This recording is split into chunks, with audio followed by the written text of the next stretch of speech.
Start with introductions around the table for commissioners. I'll begin. I'm Kaylee Kurth. I'm here representing PARB, the Postal Education Review Board, and I've been serving as my chairs. Good morning, Melinda Front, Director for Oklahoma Department of Rehabilitation Services. Morning, Deb Shropshire, Oklahoma Human Services. Good morning, I'm Brad Wilson. I'm the representative on the commission from the Oklahoma Bar Association. Good morning. My name is Lindsay Laird. I work for OG&E and I was appointed by Senate Pro Tem Greg Tree as a member of the community with an interest in improving child serving systems that does not work for the state. I'm the CEO of the Oklahoma Healthcare Authority. Mike Warren, and I represent the Oklahoma Supreme Court. Keith Reed, Commissioner of Health. Sandra Bolzer, I'm the Assistant Attorney General who's a legal advisor for the board. I'm not a member of the commission. Okay.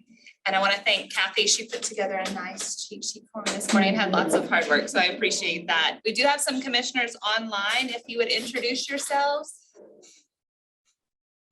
Good morning. My name is Brenda Myers. I am the Director of the Comanche County Juvenile Bureau and the Comanche County Juvenile Detention Center. I represent the Metropolitan Juvenile Bureaus. Good morning. I'm Jonathan Hall, and I'm the commissioner appointed by Governor Stitt, representing business and industry. Good morning, Jason Hicks. I am the representative from the District Attorney's Council. I'm the District Attorney for District 6, which is Caddo, Grady, Stevens, and Jefferson counties. All right, thank you. And we have quorum. Kathy will take roll.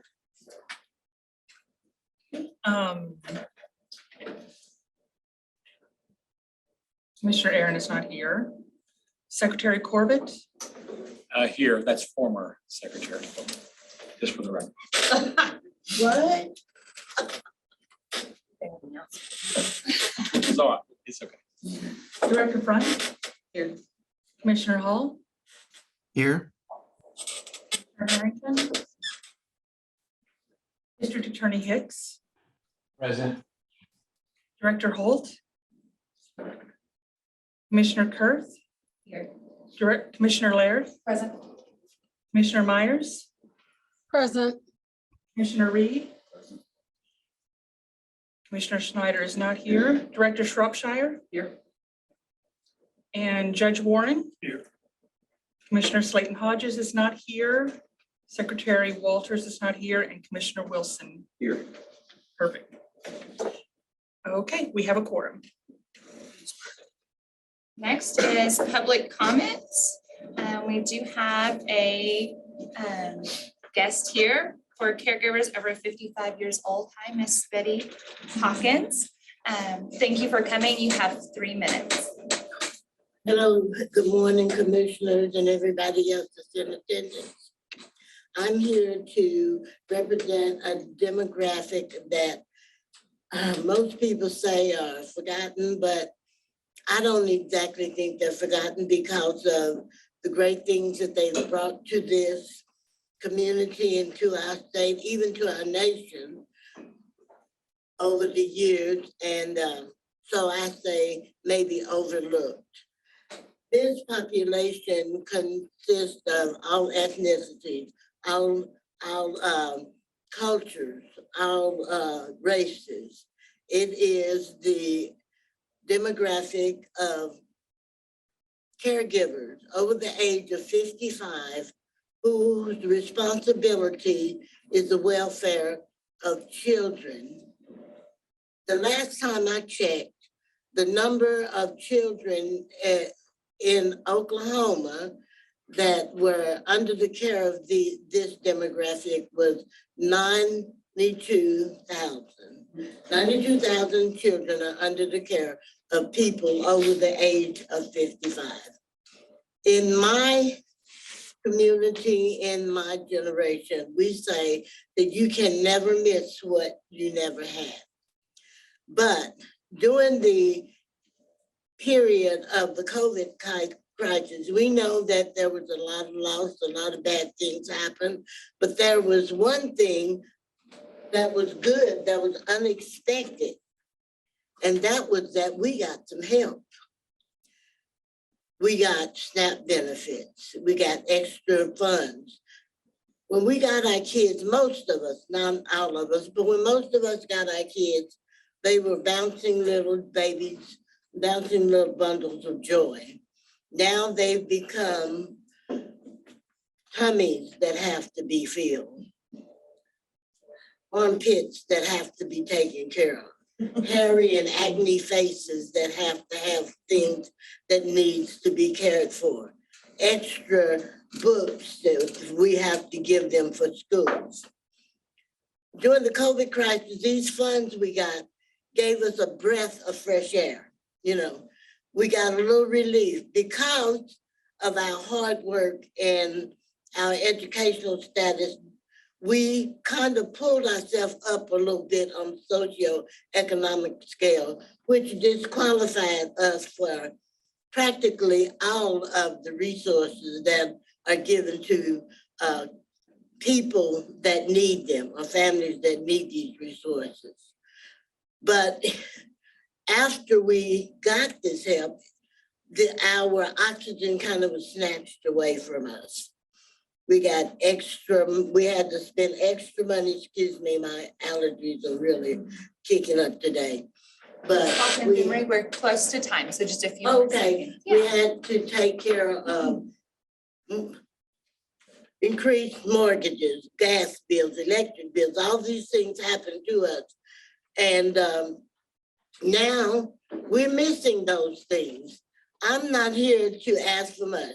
I'm just here because our generation, we never asked for things. We just went out and got them because we worked hard to get them. But what I'm saying is when you make these qualifications to apply for these benefits, consider this forgotten demographic because we need your help right now. We brought millions, billions of dollars to our state in tax resources and taxes. And now I'm asking you to just give us a little bit of what we do. Thank you for listening to me. Thank you. If you have any questions, I'm right over here. Thank you. Okay, next we'll have review of the minutes from the April 14th commission meeting.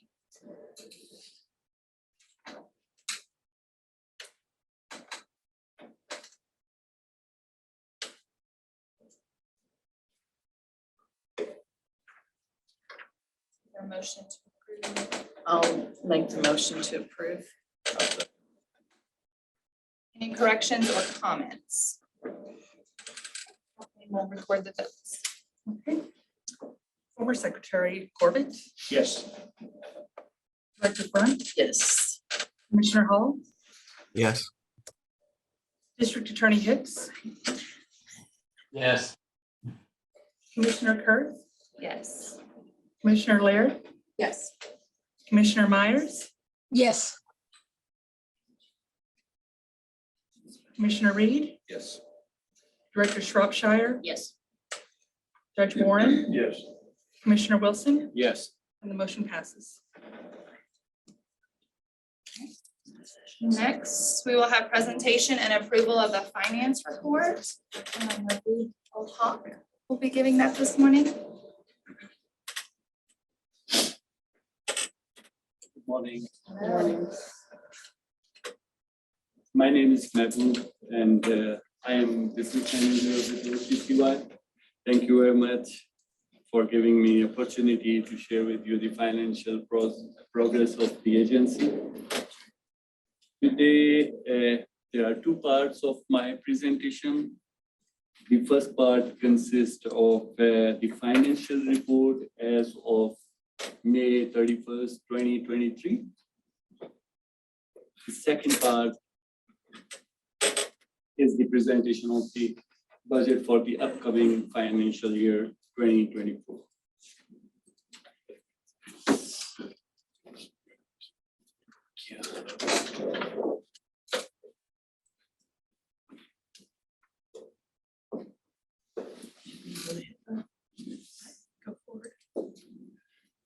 So, starting with the first part, I would like to inform you that every month we look at the agency's financials with our and review together with our OMI as partners. We make sure to identify any areas of concern and take steps to discuss with them. This helps us to ensure that agency is on track with its financial goals. We also use this time to review our budgets and make necessary adjustments where required. So let's start with the numbers.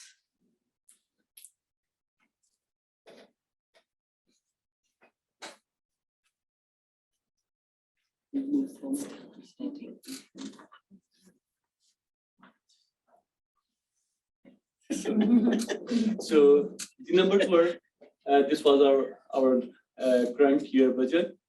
4.8 million was allocated for the financial year 2023, making up year-to-date budget with the 11 months of the financial year. It makes 4.4 million, and utilization till the date, that is on March, as of March 31st, 2023, remains 4.2 million.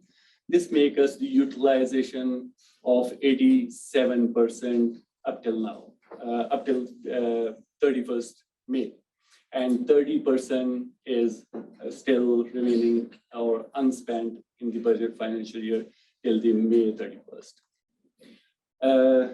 Appendix 4 to the state accounting manual describes expenditure nomenclature. Basically, it divides the expenditure into 7 major heads. For us, the 5 pertains or relates to us, and we divided these 5 to give the major overview of our spending domains. So 5.1, the personal services, 3.3 million was allocation, 2.9 is expenses till now. The variance, positive variance, 440,000, and 87% was utilized. And 52, the travel expenses, 157,000 was the allocation, 96,000 utilized.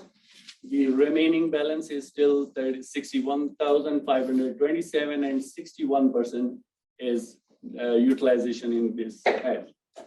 5,300 administrative expense, major category, 328,000 allocation, 204,000 utilization, remaining balance, and we are 62% at 62% utilization. 5,400 that pertains to property, furniture, equipment. The allocation was very small, 16,100, and we spent 3,632. Still, we have some balance, and 23% is utilization under this head. 500 journal assistance, awards, grants, and other program-related costs. 941,000 was the allocation, 916,000 is the expenses. We still have little balance. Overall, our major utilization is 97%. And I want to mention that basically these relates to the programs. This head relates to the program grant allocations. So this shows on the operation side or programmatic side, we are almost 100% covering the utilization. This is just an overview of the previous slide. In bar graph, sometime the figures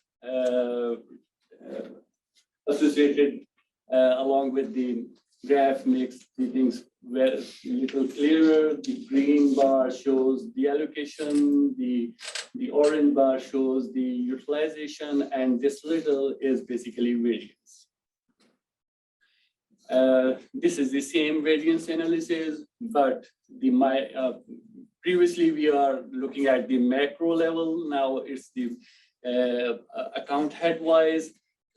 On this side, these are the detailed head of accounts regarding starting from the 5-1 to the 6, all salaries, professional services, the administrative, travel, rent, and against with them, we have the headwise allocation and expenses against the each head, variance, and overall utilization.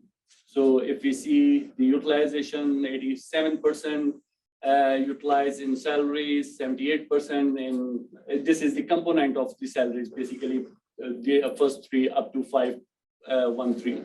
The professional services, 91% utilized, 35% is related to inter-agency payments, travel is 31, administrative. So these are the sub-details of the overall, the 80% is the utilization. This is the graph, again showing the previous slide. The blue one are the allocations. The orange is the year-to-date allocations. That means the 11 months of the allocation, and the green one are the basically our utilization. So we are almost on the track and has been utilizing the funds as it was allocated. If we look at the thing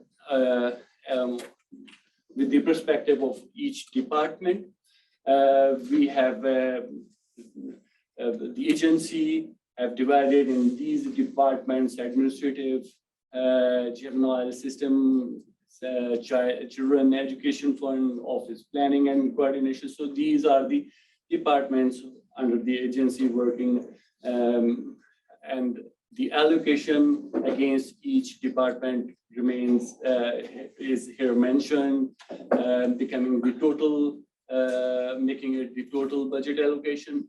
Our expenditures 4.2 million.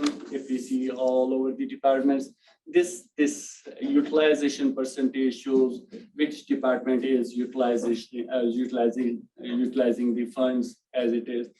Administration, we have utilization of 86%. The juvenile 72%, 86% in CF, 75% in PNC.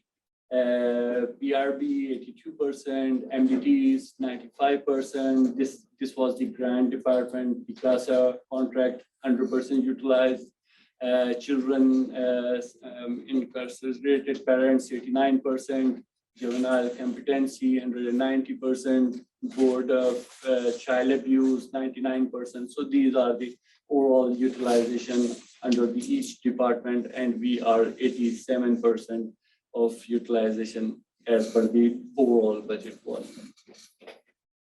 This is the departmental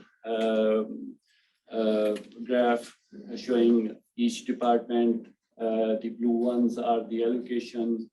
The orange ones are the year-to-date allocation, and the green ones are the utilization till date. As of May 31st, this is our cash balance report. We have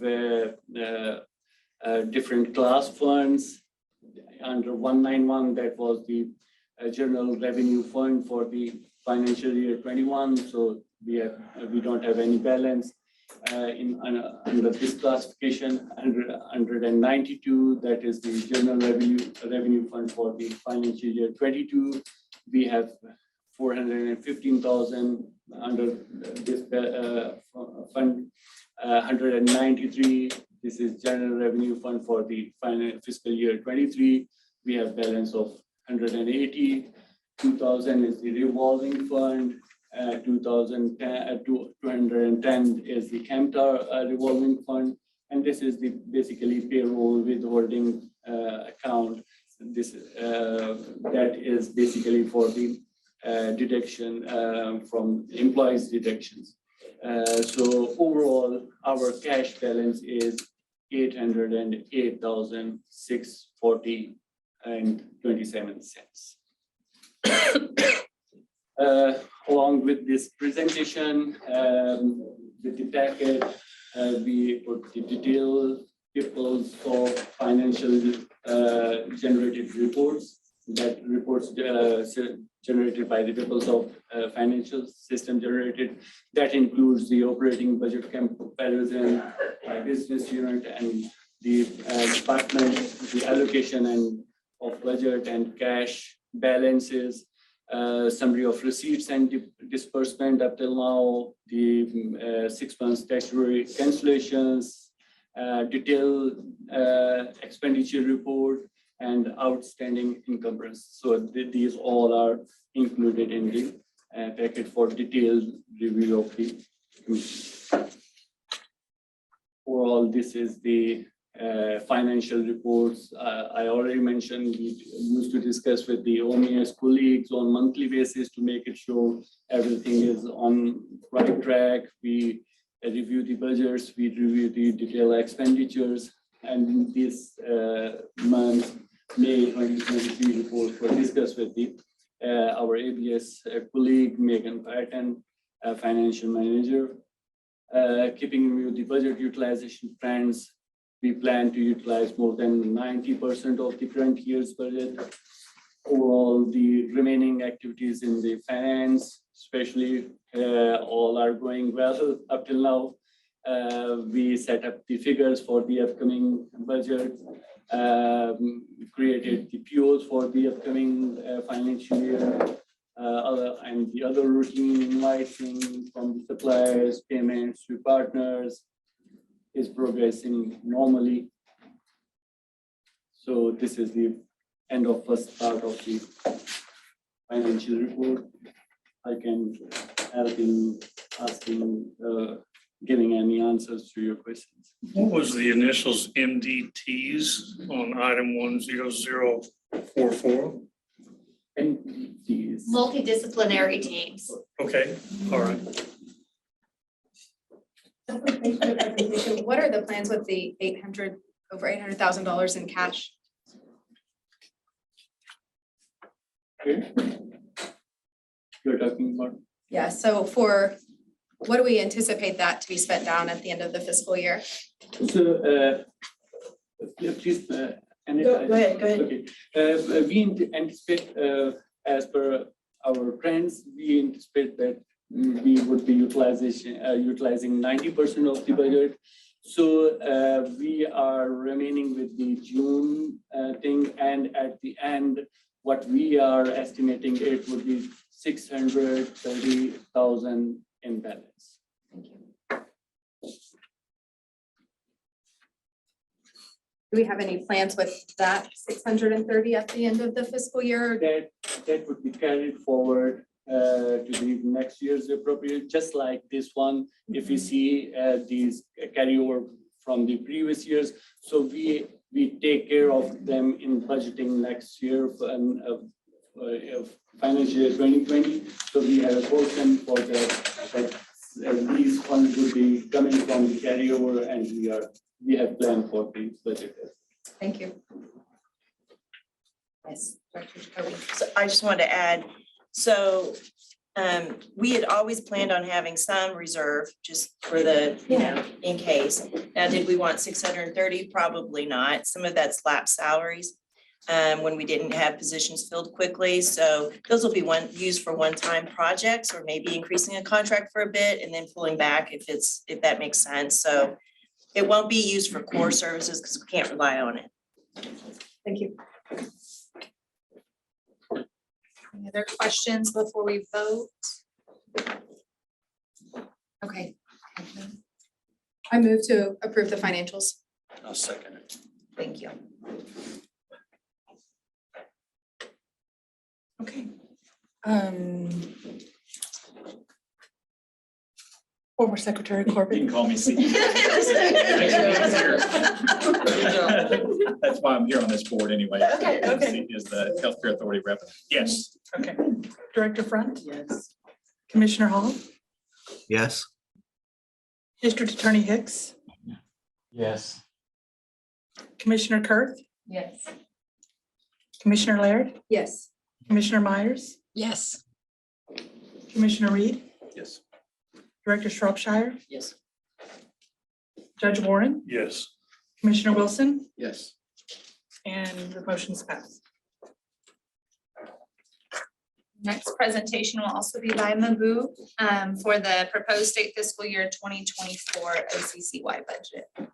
Thank you for the mic again. Again, this is Mehu. And now we are talking for the next financial year. Here's the budget presentation for the next financial year. Overall, while budgeting, while taking care of the next year financial goal, we keep in mind that we use every penny, every financial resource effectively and efficiently to the mandate we are meant for, or for the agency is meant for. These are some highlights for the upcoming budget. The total volume of the budget is for the previous year or current year is 4.8 billion, and for the upcoming year we are getting it 5.1 million, 5.12 million. The increase in budget, in total volume of the budget is 293,031, very small increase. Whereas on the other side, appropriations, last year the appropriations were 2.5 million, and this year it becomes 2.8 billion. The total increase in appropriations are 360,000.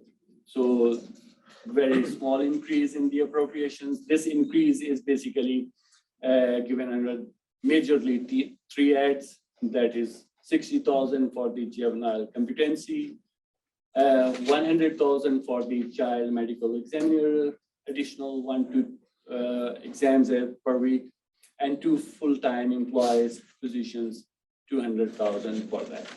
So these are the overall highlight for the upcoming budget, and we have just little increase, and there is no surprises with this little increase. So what's new in the budget? The one thing, the CASA grant ended, changes in full-time employees, 1 full-time position added in planning and coordination department, 2 new full-time positions primarily for CDRB, 2 new grant finance projects are coming, community-based child abuse prevention grant, that is for 235,000. The other grant is preschool development grant, PDG, that is 245,000. So these 2 are basically grant finance projects added. Otherwise, nothing new in the budget. If we see overall the revenue portion or anticipation for the revenues for the budget 2024, appropriations, we got that appropriations 2.8 billion, and this is the carryover we are anticipated from the current financial year or previous financial years, and we are anticipating the federal 4E grant with this amount, CAMTA grant 800,000, community-based child abuse prevention grant 200. I already mentioned in previous slide, these 2 are the new grants financing, and the CGA grant is 60,000. So this all anticipation for the expected revenues, and it makes 5.12 million. Overall, the appropriation is the 56% of our total revenues, estimated revenue.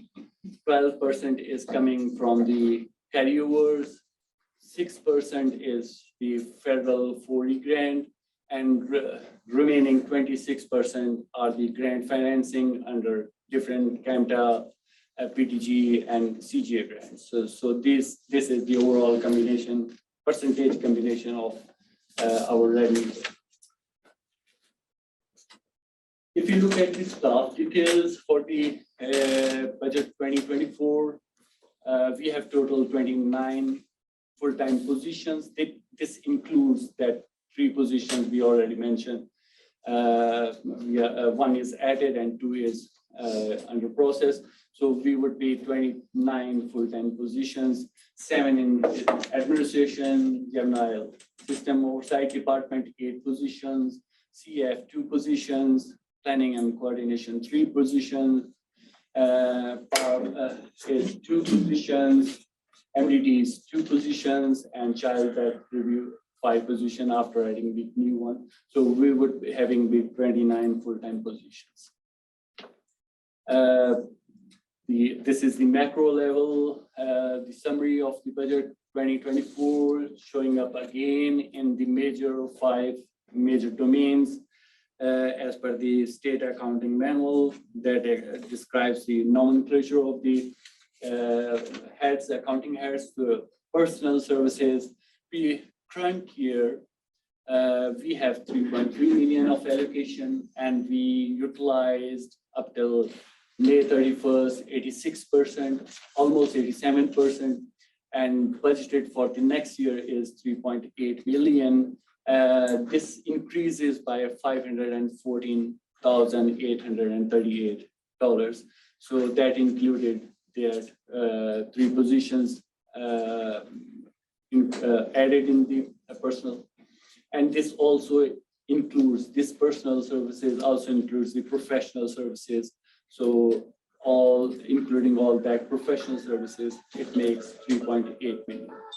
Travel expenses, the current year allocation was 157,000. The utilization up till date is 60,900, almost 61%. So that means we revisited this, keeping in view our expenditure, and we decreased that budget for the current year by 50,000. Administrative expenses 328,000, and we utilized 62% up till now. So we again sit together with all our team and make it more realistic and reduce 101,000. And for the current, the upcoming budget, it would be 226,000. And under property, furniture, equipment, 22% was utilized. We again decrease this head and make it 7,964 with the decrease of $8,136. Journal assistance, awards, grants. The current year allocation is 941,000. 97% is utilized, and we are back on with the few adjustment, keeping in view the grants and the CASA grant ended. So we make it at 880,000 this year, and under this head, it was 61,000 decrease. Total budget is $5.12 million. And if we see the net increase in the budget from the 2023 to 2024, it becomes $293,031. If you see how this budget is distributed and this budget allocation, if we see the person distribution in different major macro heads, we will observe that payroll expenses is the 52% of the our total budget. Professional services is 23%, travel is 2%, administrative is almost 4.4%. Property, furniture, equipment underhead, it's just less than 1% even, and grant, assistance, awards, other program related, it's 17.19%. This is the percentage-wise distribution of our upcoming budget. This is the expenses we work out under each head. Again, the mechanism was we kept in view the current year budget, the utilization up till now, finding the track where we are underspent and why we are underspent, and if we are on overspending, we try to hunt why we are overspending, and then justifying the thing, we revisited all the expenses calculation. And with this increase under each head, the positive figures shows that the head is increased by that amount, and the negative figure shows we have decreased the amount. So overall, our allocation becomes 5.12 million, and the total net increase for the upcoming budget would be 293,000. If you look at the departments, administration, the overall budget allocation current year, utilization up till now, and the financial for proposed budget for the upcoming financial year. This is basically the difference. So the again mechanism was we look at the thing and the utilization, allocation and utilization till date, revisited the thing, recalculated, and tried to make it realistic and increase the budget where needed and decrease the thing where we were underspending, making it total 5.1 million. So this is departmental wise overview. Administratively, last year, this is the blue bar shows the current year's budget, and the orange one shows the proposed budget for the next year. So this is the comparison overall with the previous year and upcoming year. We have already included the summary sheet for the detailed review of the commissioners. However, I still put it here as an overall figure to look at the thing at one page. Here on the horizontal side, it shows the departments. Vertical side, it shows the number head of accounts, and we calculated this. This is the summary sheet for all our calculation under each head, and it makes up to the 5.12 million. Definitely, this is the with the end of the 2024 budget, we would be start working for the next year also. As per the state accounting cycle, we would be giving the figures up till October for the budget year 2025. But for that, I have some figures, I have some points to share with, to think for our next budget. If we look at the budget year 2024, we see the appropriation we are getting is 2.8 billion almost. And out of that, the payroll expenses are 2.6 billion. What the difference is $179,000. This goes to the rent, utilities, administrative expenses, XYZ. So that means the agency is established for the last many decades, working for the decades, have a mandate as per the statute. If we look at the statute, we have a very wider scope of the mandate. We have research activities. We do examine the cases. We need to, we have given with the mandate for the awareness campaigns in the society, publish reports, educational material, and a lot more. This is just, I am not a program person, but I try to extract these things from the overall strategy. So we have number of things in our mandates we do. But if we look at the financials, and these number of things we have to do is basically that need funds. And it could not be done without the financial support. If we look at the grant year thing, currently we see all the programs are basically financed by the grant. The appropriation of state funding, what they are coming is just for the establishment cost. So we have well-established agency, professional staff, everything, and getting just the financial administrative support only. So 56% is coming from our appropriation, 12% are the carryover, and 32% is basically grant funds. And basically, in other words, figure says that we are running the business from the grant funds. So for the future thing, if we are looking at the future, we need to think over that we need some funds for our future planning to actually do the business, to actually cover the scope of our mandate as an OCCY, and to bring the improvement in child and youth systems, delivery systems. So we need to start thinking for that, for more funds at least. I had little time talk with my colleague Daniel. She has a lot of ideas. If we have fun, definitely all of other colleagues, if we talk about their programs, they would have different ideas or different things, keeping in view of the scope of work. So we wish we would have some more fun to plan for future. This is the end of my talk.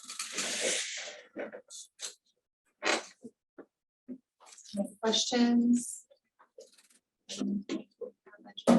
I have maybe a couple. So carryover is pretty substantial. The 613. We never budget to have anything other than a balanced budget, so it won't exist for 24, at the end of 24. What are we gonna do? Because it's a substantial part of the funding for 24. So we did have a conversation with the folks at the Capitol in both committees and said that because we're small and we're worried about that, we did want to have some carryover. We didn't want to have 600,000. So like we kind of I mentioned before, there are a lot of activities that our agency can't fund right now because we don't have the money. So we can do some one-time expenses. We can add to juvenile competency. We could add to certain contracts we have, and then we could pull back if we needed to. That money was accumulated years ago because of the money we were stockpiling for the database. I will tell you that the database projections for next year came in higher just for the maintenance and the tweaks we want to do and the ongoing work. So we're probably going to need that and had not anticipated it. So that's going to take up a chunk. So if I'm understanding the budget, you're planning to use the carryover from 23 in 24's budget to pay for all the expenses of 24. Is that correct? We always spend our oldest money first. Right. And it's a balanced budget, so there's no Yes, anticipated yes, carryover. Yes. So going into 25, is that going to require that you're going to ask for additional appropriations to make up for the 600 that's going to be used, cash is going to be used? No, because we only will use those things for one-time funds. We recognize that will not. So it's not for ongoing. Correct. Got it. We recognize that cannot be for core. We absolutely recognize that. Yeah, thanks. That's a great question. Just curious, I saw the medical examiner expenses. It's child abuse medical examiner, but yes, it's not for physical exams. It's for the reviews Oh, on it's the for the- child death. Sorry. Okay, got No, it. I think that's just a language thing. So therefore, our chief child abuse examiner, who's a pediatrician, she reviews deaths. And so she's looking at records. She's not actually. It's not part of the office of the medical No, examiner. no, Because I was going to say, why? No, wouldn't they pay for that no. service? She's paid by you in other circumstances. Yes, sorry. I knew that'd be confusing. Would it be possible to pull the PowerPoint back up? I want to go to one of the kind of earlier summary slides. I'm trying to get my arms around the additional FTEs. It's kind of toward the beginning.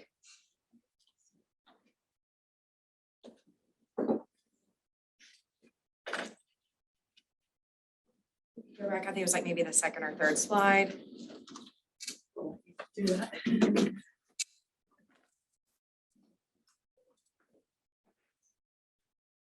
Is it on? Yeah, that should be on.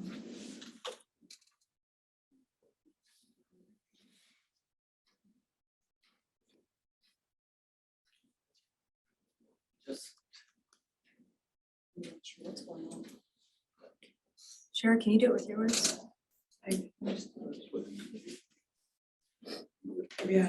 Presentation up. If you just want to go back, maybe arrow with yours.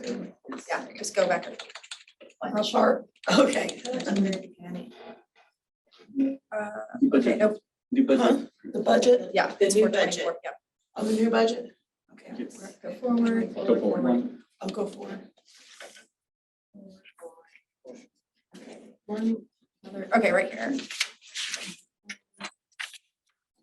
2 full-time employee positions, 200,000. And then I noted that there were 2 for Child Death Review Board and then 1 for PNC. One that is already added. Okay, Currently, the new one is 2 new positions for this 200,000. and so where are those positions going? Are those Child Death Review Board? Yes, Okay, and then PNC is funded how? that is PDG. PDG, okay. Did you Okay. I was just gonna move its approval. Second. Second. Kathleen, you can take the vote. Sure. Secretary Corbett, Yes. Director Front, Yes. Commissioner Hall, Yes. sorry, I didn't hear you, Commissioner Hall, Yes.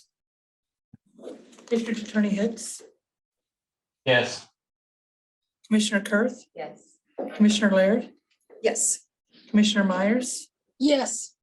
Commissioner Reed, Yes. Director Shropshire. Yes. Judge Warren, Yes. Commissioner Wilson. Yes. Thank you. Motion passed. On the agenda is commission officer elections. I'm going to turn this portion over to Director Melinda Front and the chair of the nominating committee, and she will explain that process. Thank you. I'd first like to say thank you to Kathy for helping our committee out pre, during, and after. And she wrote some excellent cheat sheet notes for me today. So she really outlined it great for me. So thank you so much, Kathy. I would like to thank Commissioner/Judge Warren and Commissioner Wilson for serving on the committee with me. And us as a committee met on Wednesday, June 21st. And we are proposing some nominations here. As chair, I will move that we nominate John Schneider to continue as our chairperson. Second. Any discussion? Any discussion? Okay, and we'll vote on each position individually, correct? Is that? Yes, Okay. and see if there's any from the floor otherwise before you move on to that. And then in addition to John Snyder nominated by the committee, are there any other nominations for chairperson?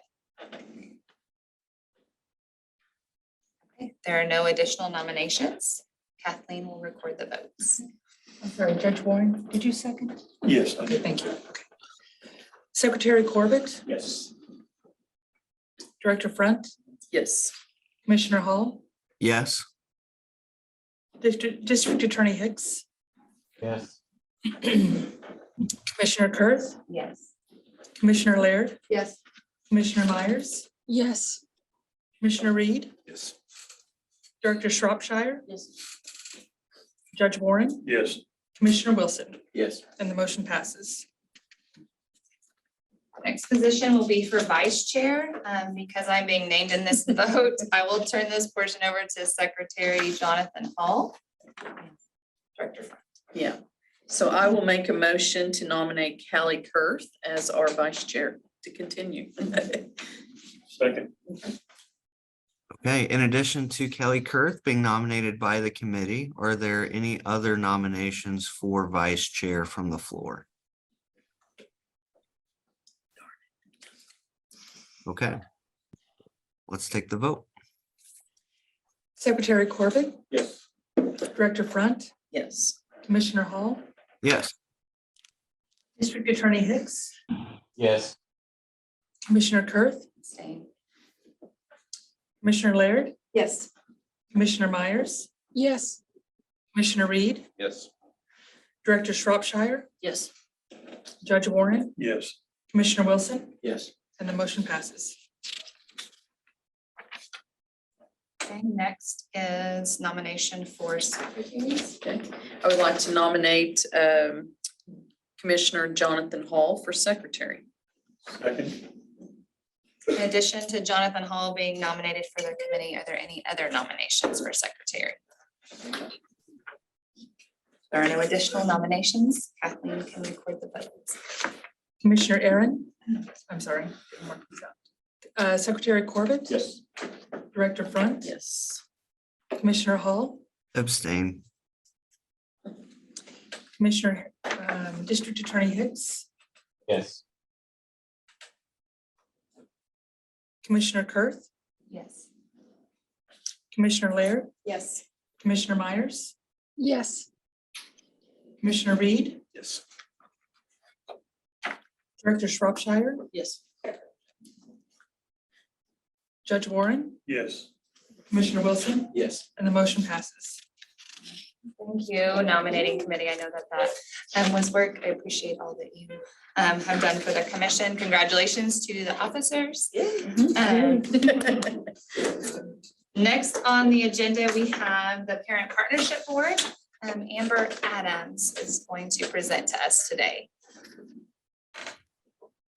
Hi, Amber.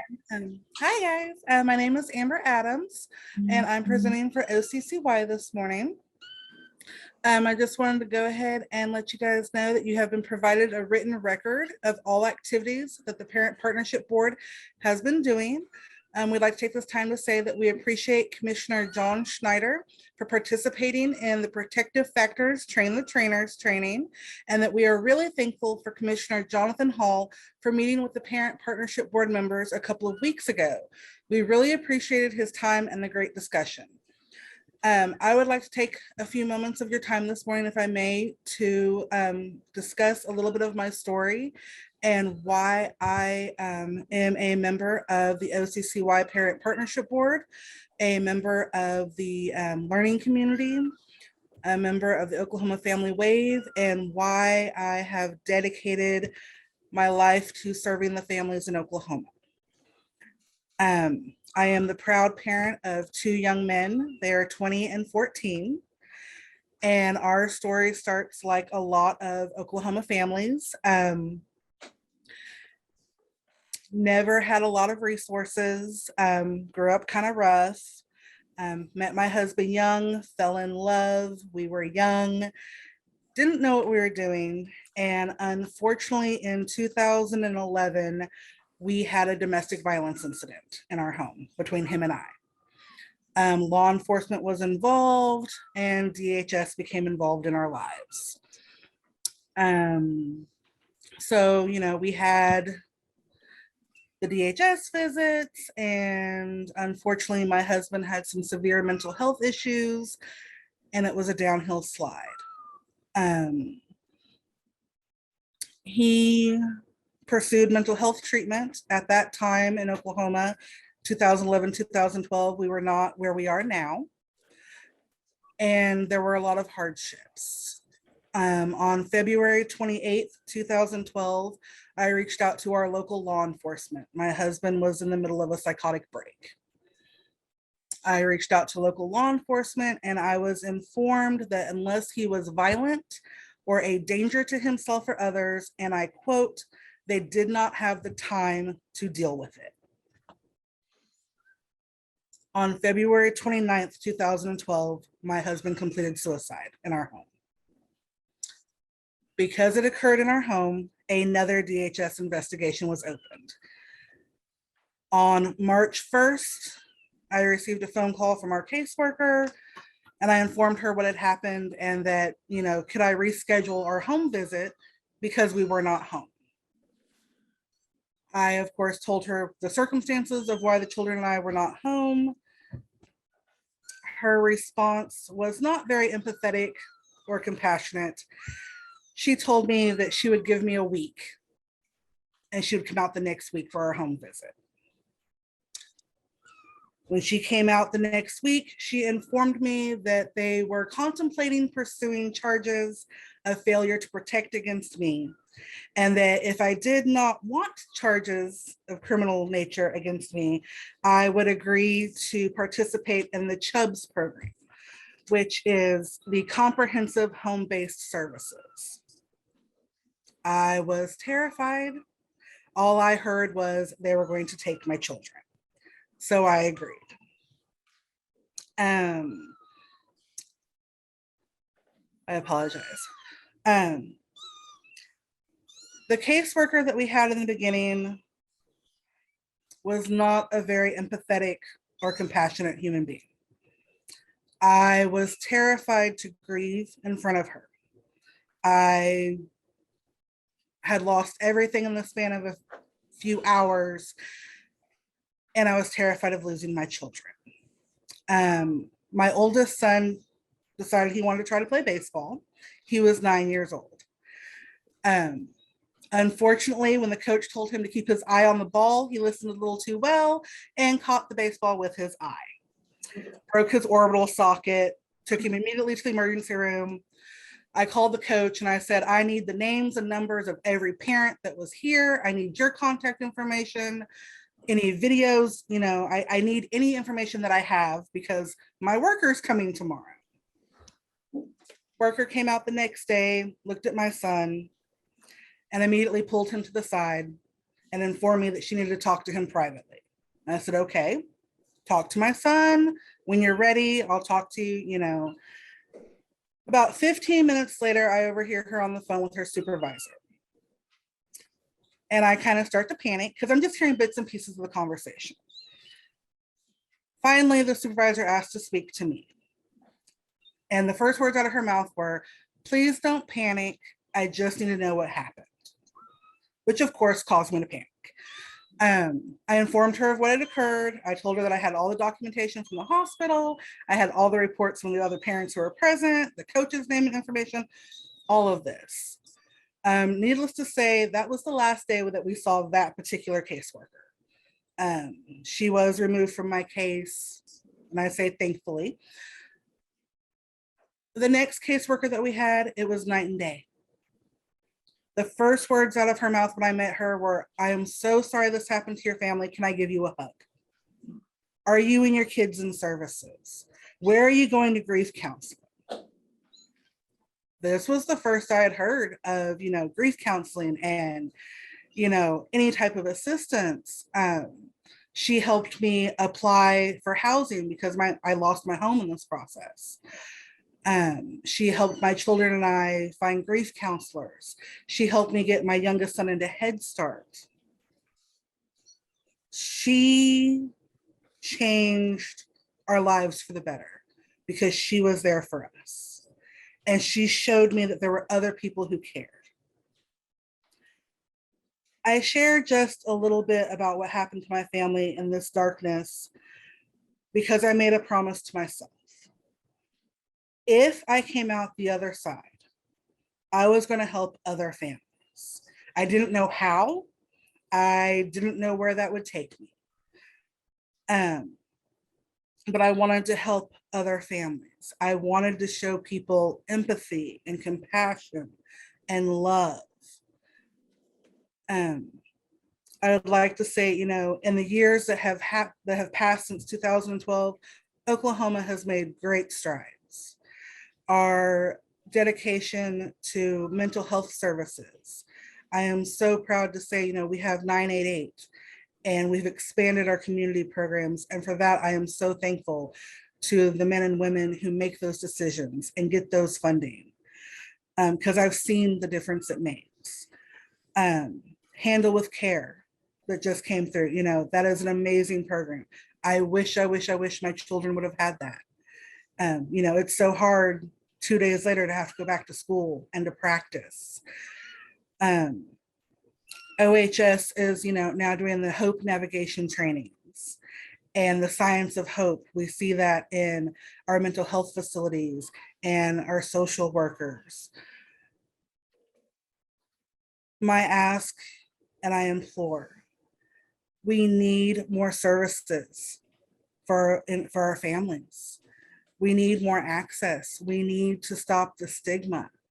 We need more training on just that human factor. People do not work with DHS on a good day. A lot of our families, when they interact with law enforcement or IMSA, those are not their best days. Just, to increase that training and that awareness and that empathy and the compassion. Just because a family member or an individual has made a bad decision or made a bad choice does not mean that they're a bad person, does not mean that their family are bad people. Just, to be able to come from a place of love and understanding is so important for our families. Thank you. Thank you, Amber.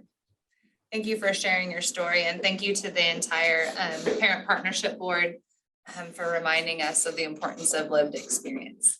Appreciate all that you do. Next on the Do we have agenda. time for a question? I had a Oh, question. absolutely. Ms. Adams, are you still there?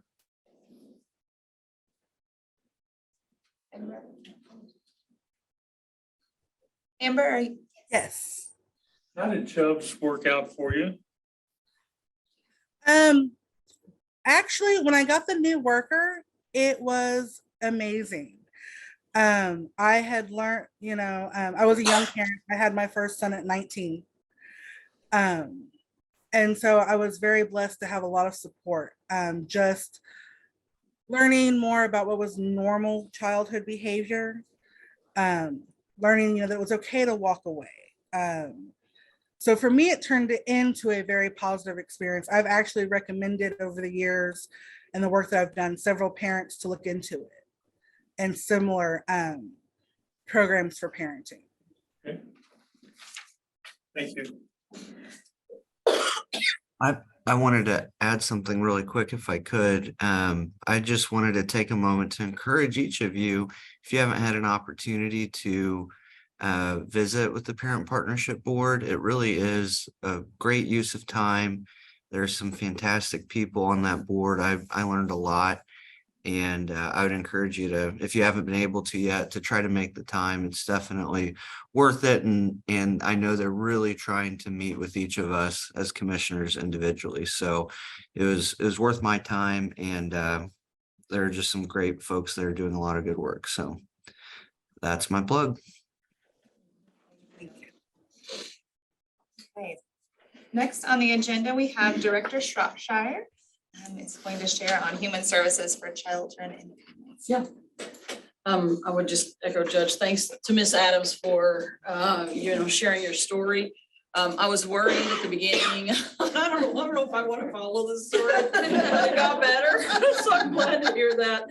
I was asked to share about a couple of different things going on with the Department of Human Services. I'm gonna hit a little bit more depth on those, and then a couple of other things we're up to. Mostly for informational purposes, but also if there's opportunities to collaborate among commissioners and departments, certainly open to that, as well as if there's something that catches your interest as a commission that you want to hear more detail about, we can put that on future agendas, I imagine. So I was asked to update on the status of the lawsuit related to child welfare reform and the governor's task force, which was formed in January. So you may or may not have seen some news around March or so that the now 10-year-old lawsuit that was brought against the state settled with children's rights around child welfare reform. That in March, we were actually able to exit about 75% of the issues and metrics that were part of that settlement agreement. We originally had about 30 metrics. About a year and a half ago, during the middle of COVID, we came to understand that of those 30 metrics, there was about 7 categories of improvement. Some of those categories we had more ability to directly control even during COVID, and other areas really were much more COVID impacted because not only was our department impacted, but they required collaboration with other departments such as mental health services or other things. And so you have multiple groups that are affected by COVID. So we asked the plaintiff, agreed with the plaintiff, to separate the lawsuit into 2 arms. About 3/4 of it, the arm that we could sort of control ourselves. That would be things like hiring and some of those kinds of things, foster home recruiting, and the piece that was multi-sector into one that was more of a delayed metric. So the 23 of the 30 metrics we exited, and then 7 metrics, 2 areas, particularly around therapeutic foster care and around permanency timeliness are the 2 areas that are moving forward. We could, as long as we are able to continue to achieve a positive direction and positive reports, we could exit those as early as late 2024. So that could actually be coming fairly soon. We are going to need some lift on a couple of things, but I think we could get there. That's important to understand the context of these lawsuits. Child welfare reform lawsuits have been in place around the country for more than 50 years. And a typical state is involved in a reform effort around 20 years. So for our state to be at the end of some pieces and near the end on others in 10 years is pretty remarkable. And it's caused other people to take notice. And so we have multiple states that are actually calling to say, hey, how'd you do that? And I actually think this is just, I think it's really a really awesome time where states are willing to learn from and collaborate with each other. And so the overall system is getting better. I think there'll be future states who can make reforms faster than we did because everybody's kind of learning from the people that have gone before them. And that was not true 10 or 20 years ago in child welfare. So I think the whole country may actually ultimately begin to work together in new ways through some of this, even though it's not exactly the way I would do it. So in January, the governor issued an executive order to create a task force to really take a look at permanency timeliness, what could be done around permanency. So this is the idea of kids not lingering in foster care, but actually either being able to reunify or move into adoption or guardianship in a timely way. We're measured a number of metrics on that, as well as that executive order also talked about services for parents upstream and services for parents after reunification. So there's a lot of focus in the executive order around parents, which we were appreciative of. That task force consists of 12 members. It's been meeting now, Secretary Brown is chairing it, and it's been meeting now since about March when we got the members in place. And we'll issue a final report the 1st of October. So it's a pretty quick turnaround on such a task force. We have had really robust meetings. The last public meeting was fantastic. I thought it was very well attended, not just by the members, but quite a lot of folks from the public who attended. The task force members have been working closely with data folks, subject matter experts at the Department of Human Services to gather a ton of information. We were working with the Administrative Office of the Courts, DA's Council, et cetera. Ton of information on what the current state is, everything from service array to court processes, DHS processes, all different kinds of things, as well as meeting with constituent groups. So there have been a number of, besides gathering sort of the data we have in our systems, there's also been a number of meetings with foster parents, with biological parents or parent partners, with caseworkers, with judges, district attorneys, surveys that have gone out. We had excellent response actually from DAs and from judges on some surveys. And so all of that is currently being reviewed by task force members, and they are beginning to formulate recommendations, score those recommendations, I think by July's meeting, the end of July. It's a Friday, but I don't have the date in front of me, but we can get it to the commission because it is an open meeting. We'll have some initial recommendations for the group to kind of wrestle with and then finalize. And then by September, we'll have a final report that we're kind of reviewing, finalizing to be issued by the 1st of October. The hope is that those recommendations, I think the hope's twofold. My hope is twofold. One is I think we'll see some recommendations that support things that are currently going on. We know that there was a statute passed this session around quality legal representation for children and families. That impacts permanency in some other studies. So I think we'll see support for those kinds of things. I think we'll also see, we could see recommendations that are something that legislators could carry into session. That's part of the reason we wanted the report to be done so quickly so that we can take advantage of next session, whether it be funding or new legislation or whatever it is, requests. I also think we will see some practical things that we can kind of take on pretty quickly. And I mean, sometimes you stop and you look at something and you're like, why haven't we already done that? So I think we'll see some things like that. And I also think separate from the report, I think we will have in this process come up with ideas that actually groups already start taking on. They don't need a formal recommendation. I mean, I know we've seen it for the department. We've seen some things that we're like, oh, we should just fix that. Like, it doesn't need a report and a recommendation. It just needs to be fixed, right? And I think that's going to be true across several organizations. So anyway, that's the system right now. I'll make sure and get the last 2 meeting dates. There's one in July, one in September, so that you could share them with the commissioners in case anyone's interested. It is held at the History Center, in the boardroom of the History Center. It's not virtual, and so people would have to come in person. But I think has been a really solid task force, and so I've been pleased to be a part of that.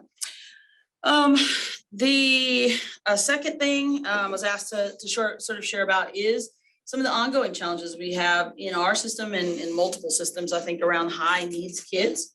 Annette and I talked over the last number of years, really, and especially in the last year or so, about that. We continue to see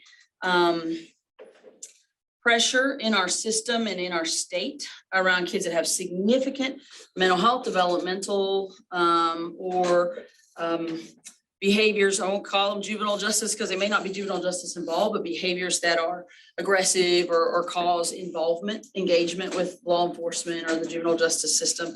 And primarily teenagers. We're talking primarily, the 13 to 17-year-olds that we're running into. I will tell you that COVID exacerbated that. And we have seen an increase in the number of teenagers who've been abandoned to child welfare who were not previously known to child welfare. So the typical child that the child welfare system was actually designed to serve was young children who were at high risk from their families. So 0 to 5s, babies who maybe were being born into situations where things weren't safe. The older kids get, the system is meant to acknowledge that there's less risk the older you are. You can get to the refrigerator yourself. You don't need as much supervision. There's just less risk for older kids from family dysfunction than there is to young children. And yet, what we are seeing right now is abandonment of teenagers into the foster care system because families are saying, I don't know what to do about mental health needs or juvenile justice needs or developmental disability needs. And so they're leaving, they're, I think, finding themselves in a desperate spot where they feel forced to make terrible choices about what to do with their family. About 50% of the teenagers who've entered custody over the last 18 months came from parental abandonment. And the vast majority of those were not known to us. They didn't have like active ongoing kind of child welfare involvement with those families. Some of those kids were adopted at a young age. And so they maybe have had involvement with this as a young child, but we haven't seen them for many years. So that's creating a different service need and a different challenge for the child welfare system because we're talking about permanency. Permanency for us, really, we want to get kids home or to adoption. These are kids who have families that are not actually abusive or neglectful or may have been their adoptive family. And now what do we do? So we have this sort of weird dynamic happening in the child welfare system, 2 different almost populations of kids at a time when the state, as was mentioned by a couple of folks, doesn't really have maybe the sort of intensity of mental health resources, or at least capacity for the needs of the citizens. So of course we work closely with DMH, work closely with OJA, but we're gonna have to figure it out as a state. The idea that everything can be community-based has dropped the ball on these sort of kids that are in the middle. That I don't want kids in hospitals or jail, so don't get me wrong there. But all kids can't also be necessarily all the time in a family and a community once a week service. There's something in the middle, and we don't have it. So we better figure it out, or else what's going to happen is they're in child welfare, and those are some of the things that occasionally you will run across in the news or things like that. And the child welfare system was not built for it. So we're doing what we can to sort of build new pieces, and I can bring information about that as we go forward. But we're also doing, I think, Department of Human Services doing our part to think about how can we impact, especially the disability space, the developmental disability space. One thing you may know about is our desire to work or actual work on the developmental disabilities waiting list for services and the development of more disability services. And We are about 1 year into what a process that's really probably going to take about 3 altogether. We'll be working with families, all the families on that list by that waiting list that was identified by this time next summer. But it'll take a while for all those families to get through the process, get the services. As we are now about halfway through that list, about 40 to 50% of the cohorts we're running into are children. Because the waiting list was 13 years long, so there weren't children being actively served because they were teenagers or adults by the time they came off the list. Once you start to work things in real time, what you run into are families with children. So we are taking very seriously the need to develop, to try to develop and figure out what we need for a children's developmental service array. And that could ultimately take pressure off some of these families that are struggling with the 15, 16, 17, 18-year-olds, if we can do that right. So we know we own a piece of it, but we can't do it by ourselves. Anything else that you were thinking about on that? I know you had reached out and asked about it, and we've talked about this. That's good. great. Okay. So Dr. Deb, let me just echo exactly what she's talking about, because We work with your team we all the experience this a time. lot, and it's very acute, and obviously the kids in child welfare and things, but it's not just unique Right. to that group. Absolutely. You know, the Medicaid program sponsors 700,000-800,000 kids, and a small portion, but a very delicate portion exhibit these kinds of issues. Yeah. The agencies swarm on these kids when we find out about them to try to find services and capabilities to them. The reality is in Oklahoma, there is limited services. Yep. OU is building behavioral health, child behavioral health facility. We need more of that in Oklahoma. For the most part, we have some that we're able to find services out of state. But that is a very, very difficult thing to do. And we should be able to do this in state. It's costly. It takes a lot of time. And we're working on it. But I would say that we need to encourage a lot more willingness to participate serving these kinds of unique children that have these issues that are not necessarily easily fixed overnight, quite frankly. It takes a long period of time. Yeah, and I would say between us, between the Healthcare Authority and the Department of Health, we've done a lot of creative things around rates and things like that to eliminate those kinds of barriers. And we still have not yet seen providers necessarily able to pick up and run with these kind of kids. And I think part of it is because of the mass demand. Yeah. I think you're exactly right, that you can sort of pick what you can serve because there's not enough services. And so there's a little bit of room to say, well, I've got 10 options. Which one am I going to take? We've certainly seen it's that smaller, more sort of intense group that sort of winds up in state custody. And so anyway, we've been appreciative of Healthcare Authority and DMH for the work we have done with them. We have more work to do. Another thing I was going to share with you all was related to some things that we've been doing. And some of this, a lot of this on here too, like the DDS wait list was well underway when I stepped into this role. We're just continuing to support going forward. So was investing, using TANF funding to invest in strategic ways. TANF is a funding source that has certain purpose codes. And so we took those purpose codes and said, we're going to issue RFPs, opportunities for community organizations who are serving within those purpose codes to access funding. And so we have in this recent last 3 or 4 months, actually last couple of months, announced a round of funding contract funding for TANF youth supports and another one for fatherhood. So I think that would be pertinent to this group. On the youth supports, we saw a number of organizations across the state that were awarded Boys and Girls Clubs, Fields and Futures, Lilyfield. There's just a number, Pivot. I mean, I've got the press releases on this if folks are interested on what that looks like. This would be 3 years of funding for the projects that were proposed. So it's a 3-year period of time, but that was well over $30 million. I think it was $39 million in funding. And then we just also released awards of $9 million of contract funding to fatherhood programs. And these are really about skill building among fathers, father engagement with kids. There's a lot of evidence that you improve everything from poverty rates in children, educational outcomes, a number of different outcomes. If you have parents engaged, healthy parents engaged with their kids, and I say healthy parents with the underline healthy, that's what works. But those awards were issued to OSU Cooperative Extension, fatherhood programs in multiple counties, Oklahoma, Carter, Creek, Garfield, Muskogee, Payne, and Rogers, and Tulsa. We were very interested in trying to get supports out into rural communities, not just to the metro ones. And then also the University of Oklahoma through the University Outreach Center for Public Management, Forge Your Trail Fatherhood Program, which will be a statewide program.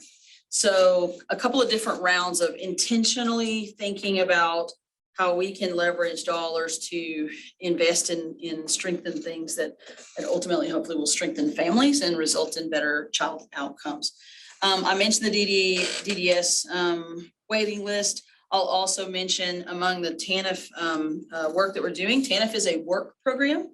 It's a work program. It's not always called that, but that's what it is. And so we are also investing in a work ready expansion. So a lot of the folks that we encounter in the Department of Human Services are not just needing to look for a job. They may not have the soft skills needed to get from where they are to a job. And so work readiness for us means helping solve sort of some of the social barriers to accessing work. Also learning some of the soft skills around how do you interview? What do you do if you need to call in sick? Like, how do you actually do that versus not showing up to work, or the things that sometimes cause people to struggle with their employment. And we are partnering with a number of different other organizations that do employment around work readiness, and also then accessing not just a job, but a job that can actually provide benefits, full-time work, and enough resources to support your family. So we're doing work ready expansion across 13 sites in Oklahoma. And also the other one I would mention, especially because Miss Betty was talking about grandparents raising grandkids or older folks raising grandkids. And she mentioned some really staggering numbers of how many older folks are raising grandkids. We have some current work around the development of a multi-sector plan on aging. And a piece of that I've been sort of talking about is, what are we going to do to support people who are raising kids in their home, whether formally or informally. And so it's that aspect, I think, of the multi-sector plan on aging would be pertinent to this group who are interested in child outcomes. So a lot of different things going on. So I'll just leave that there. And if as we go along, if there are specific areas that the group would like to dive into more, we're happy to bring folks and do that. A thing or two going on. Yeah. Yes, can we receive a copy of the task force report? Absolutely, absolutely. It'll be a public report. We'll have it out, like I said, October 1st, I think is when it gets issued to the governor. Then I guess I need to look at the EO and figure out what he has to do with it, but it should be available, so. Okay. Yeah. All right. And we look forward to getting those dates too for the open. Yeah, meeting. So yeah, we'll we'll get send the that dates sent for out the to open meetings. commissioners. Mhm. Okay, thank you so much. Okay, the next presentation is adverse childhood experiences. Thad Burke is here.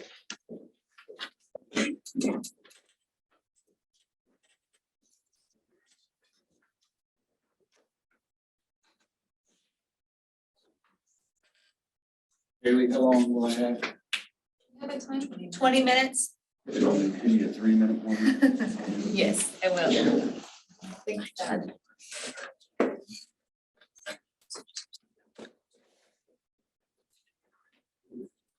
All right, good morning. My name is Thad Burke. I'm the Child and Adolescent Health Epidemiologist at the Twin State Department of Health. Today I'm going to be talking about adverse childhood experiences, or ACEs. Hopefully you've heard of them. And it's from our Youth Risk Behavior Survey, or we call it the YRBS. I'm going to go a little more into detail. So typically we do the YRBS in the spring of every odd-numbered year. But when COVID hit, schools were shutting down and or not letting outside visitors come in. So we postponed the 2021 survey to the fall. So that was later than we normally do, a different semester than we normally do. And that could affect some of these data, but we can go in more in detail on that. Just to let you know, we start with 50 schools randomly selected statewide. It's only 9th through 12th grade. I say high school, but there still are some schools that have a 9th grade with their 8th grade. So it's 9th through 12th grade students. School participation is voluntary, as well as student participation. So we go through our internal IRB, share all the forms with them. We do have consent forms that go home with the students for their parents to sign if they do not want them to participate. And only students who have consent can participate. This only includes public schools, which does include charter, but not private, not online, not virtual. So they have to be in the classroom setting to take the survey, and those are the data that we get, and we weight the data. They represent all public schools in Oklahoma for 9th through 12th grade. So the survey itself is fairly broad. We don't specialize in one thing. We cover numerous risk behaviors. So unintentional injuries and violence, which include driving and texting, physical fighting, tobacco use, alcohol and other drug use, sexual behaviors, dietary behaviors, and physical activity. And those have been on the survey since the beginning for us in 2003. However, in 2021, we added the adverse childhood experiences questions through a supplemental application. And they include, so this is not the specific question, just the topic. So emotional abuse, physical abuse, sexual abuse, neglect, witnessing intimate partner violence, so their parents in their home or guardians in their home. And then household challenges, which can have substance abuse, mental illness or depression, or a parent gone due to incarceration. So this is all in that child's reporting home. And so whether they've witnessed community violence. And then lastly, racial and sexual orientation discrimination. So also added during this time was positive childhood experiences. I've heard people call them PACEs, but we're actually pronouncing it pieces. This is from Autumn Cooper. She's at the State Health Department, and she related it as the pieces of the puzzle that are necessary for a child to get through these ACEs. So through resiliency and training and love and care and support.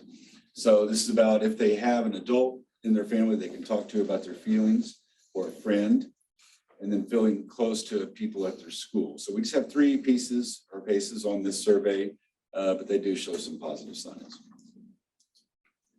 So just quickly, to truly reflect, so since there are 18-plus-year-olds in high school, to truly reflect ACEs, we only, this analysis only includes those who are 17 years old or younger.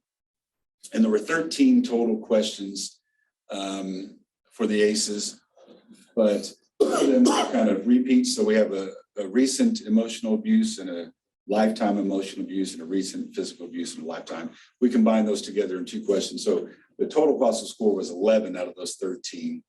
And we, in order to score them, we made sure that they had to answer at least 5 of those 11 questions. The majority did. There's a few that didn't answer all of them, or they'd skip one, answer another. And so for the pieces, they had to answer all 3 for us to count them, which again was the majority of those who took the survey. And I just want to imply here, even though we're looking at ACEs as kind of the independent variable that may influence an outcome that we're going to be analyzing, there's no causation here. It's a correlational study, so we take a survey at one point in time.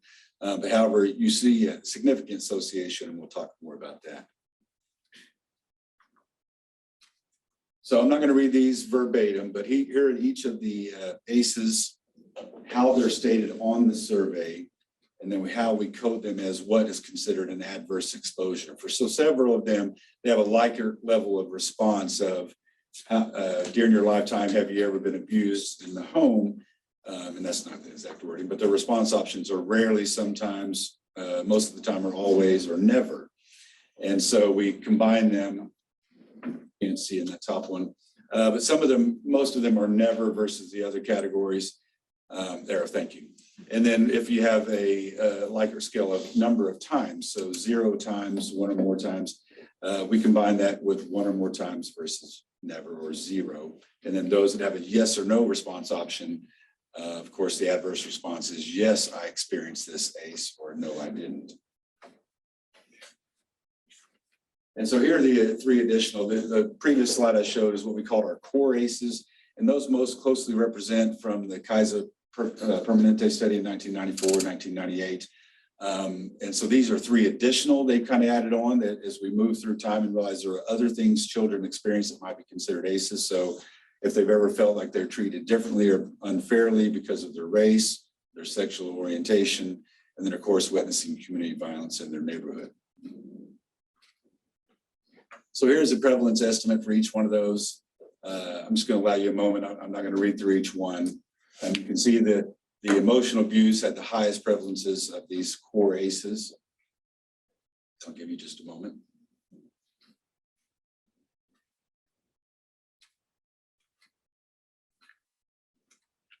And then here are the 3 expanded ACEs for the racial discrimination, sexual discrimination, and community violence.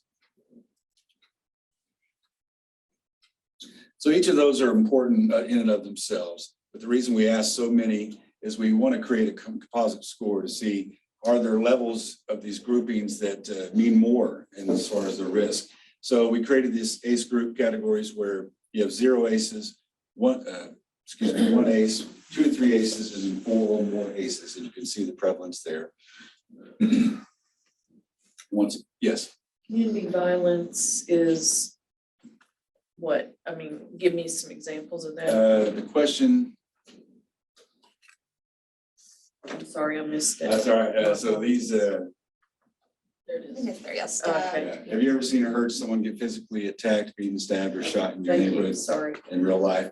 Obviously, the first few of those before they got shot are highly likely and highly prevalent. Adding the shot in is an extreme rare level, but it's included in this one question. So it could be as bad as that or as minimal as just seeing someone physically attacked.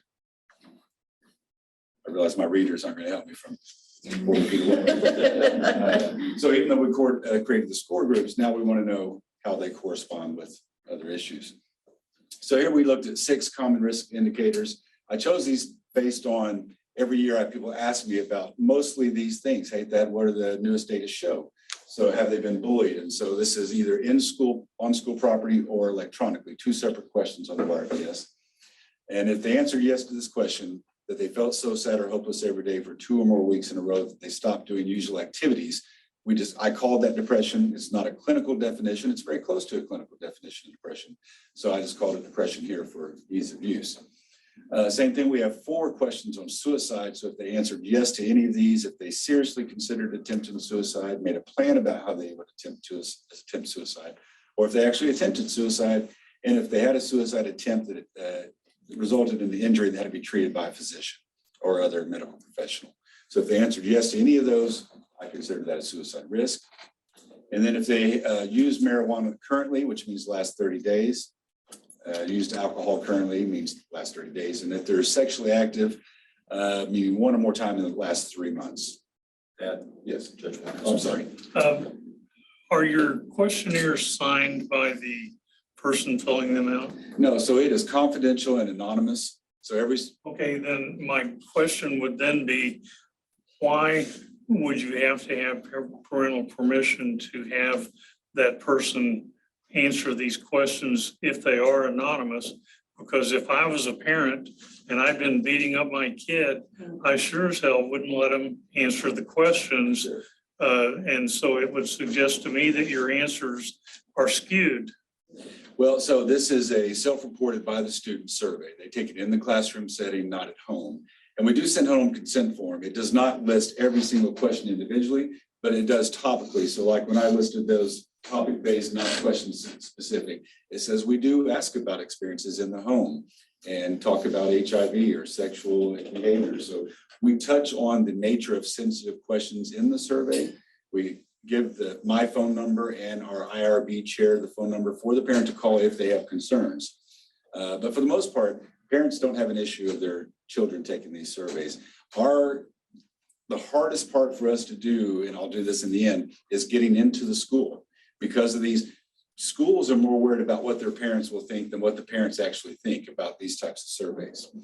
So the majority of students, if they're present in the classroom and their parent did not say they couldn't take it, they will participate. Very few students opt out. So I think what you're looking at is, will a student tell the truth? Is that kind of where I was getting at? If they're not in the presence of their parent? I'm wondering if the parent would let the student participate if they were an abuser. Well, true. Okay, so we did have this last cycle, we did have more consent forms returned that the parents said, no, they cannot participate, more than we ever have, but it's still low. I mean, if there's 25 students in a room, I mean, we might get 4 that can't take it because of lack of parental consent. And you might get 1 student to say, well, I don't feel like taking it. So a student can opt themselves out as well. But the CDC, long ago, before when they started the YRBS, they would do studies to see if children told the truth. And 1 was in those specific studies they did. And 2 is the way we framed the questions in the survey. We asked them to answer multiple questions on a given topic. And if they lie once, they have to lie pretty good, remember what they lied about throughout the survey, because those logical inconsistencies will fall out. Well, I wasn't concerned about whether or not this child told the truth. Okay. I was concerned about whether or not the parent would allow the child Sure. to tell the And that's truth. very And if possible. they are anonymous, why require a consent form be signed? Those are IRB requirements. Yeah, based on the sensitive, yeah. Those are minor. So the nature of the questions, one of them is on sexual abuse. Has an adult or anybody 5 years or more older than you ever made you do sexual things you did not want to do? We want to protect, one, the student. We want them aware of the questions we ask, but also protect ourselves, the state health department, and the school, so they can say, we gave the parent the opportunity to opt the student out. And once again, the superintendent and principal have a copy of the survey, and we send it to them, but the survey does not go home with each consent form. So the anonymous and confidential nature is just to make the student know, we're not tracking you. This is only the data we're getting on an aggregate level at the end. So everything you see here is aggregate level reported data. We explain that in the letters to the schools. It's ethically required of us to give the parent an opportunity to opt out. We don't mandate the survey. So it's, like I said, the school can say no, and then the parent can say no. And even if the parent says yes, the student can say, I don't feel comfortable taking it. So we allow them every opportunity not to do it. With that said, the majority, for example, of those students who are present in the classroom, meaning not absent, we had about an 82% response rate. So some of those were absentees, some of those were parent not letting them take it, and then some of them opting out. But we take that with the school response rate times the student response rate, we get a weighted result that says we feel comfortable these data represent all students. So back to your original point, if this data does anything, it probably underrepresents what's actually happening, because if some parents do not allow their student to take it based on my fear of reporting, then we're probably under measuring it. So the fact that it's greater than 0 and many times greater than that, we know there's an issue. Could it be worse? Possibly, but if we're going to report these data with that margin of error and understanding, if we say 20% on something, it could be as low as 16 or as high as 24. Point is, we know it's greater than 0, and we need all these great people here to help us address it. So I hope that finally answered your question. Sure. We have to do the consent form. It actually is required. The IRB, it's almost any survey like this, consent forms are required. Now, with that said, we use passive consent. Give me that 3-minute warning when it comes. So we do require the students to take it home, but the student only has to return it if the parent signs it saying, I do not want them to participate. So an act of consent is they have to take it home, they have to return it signed, even if the parent signs it and says, yes, take it back, or no, they can't. And the reason why we don't do that, we find that even though superintendents are worried about parent perception, most parents don't have an issue with them taking it. The issue with active consent is getting the student to actually bring the form back, even if their parents said yes. So this is a strategy used by everybody that does surveys. They prefer passive if possible. If the school says no, I want actual knowledge from the parent, it's yes or no. And if they require active, we use active, but we always use one or the other. All right. Was I right here? Okay, so we went through sexually active. Okay, so doing this analysis, I looked at ACEs by these risk indicators. So these first three, this slide is bullying, depression, and social risk. Did I see a laser pointer on here somewhere? Or was it your mouse? On the screen. Can I use your mouse?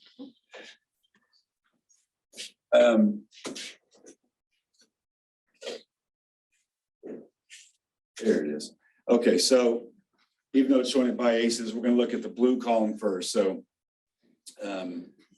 among those with 0 ACEs, 8.2% were bullied.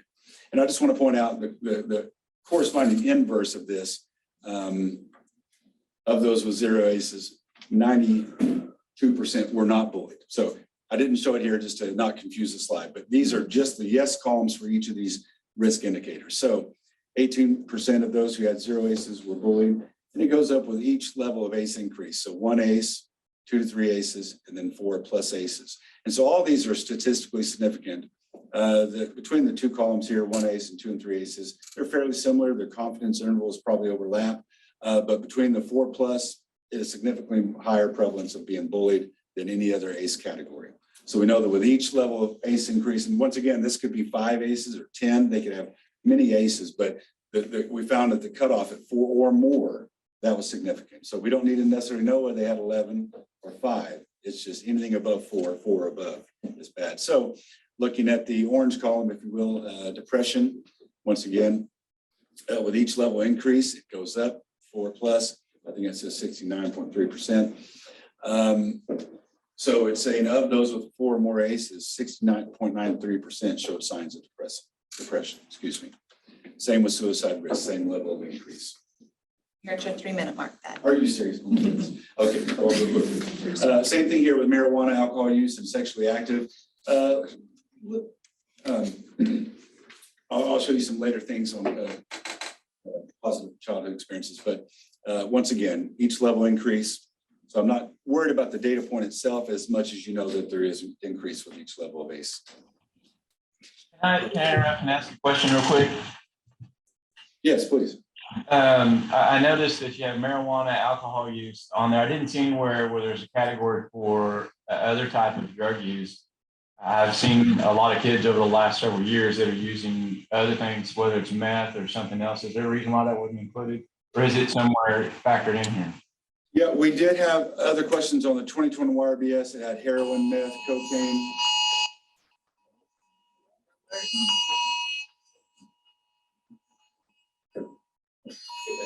It works.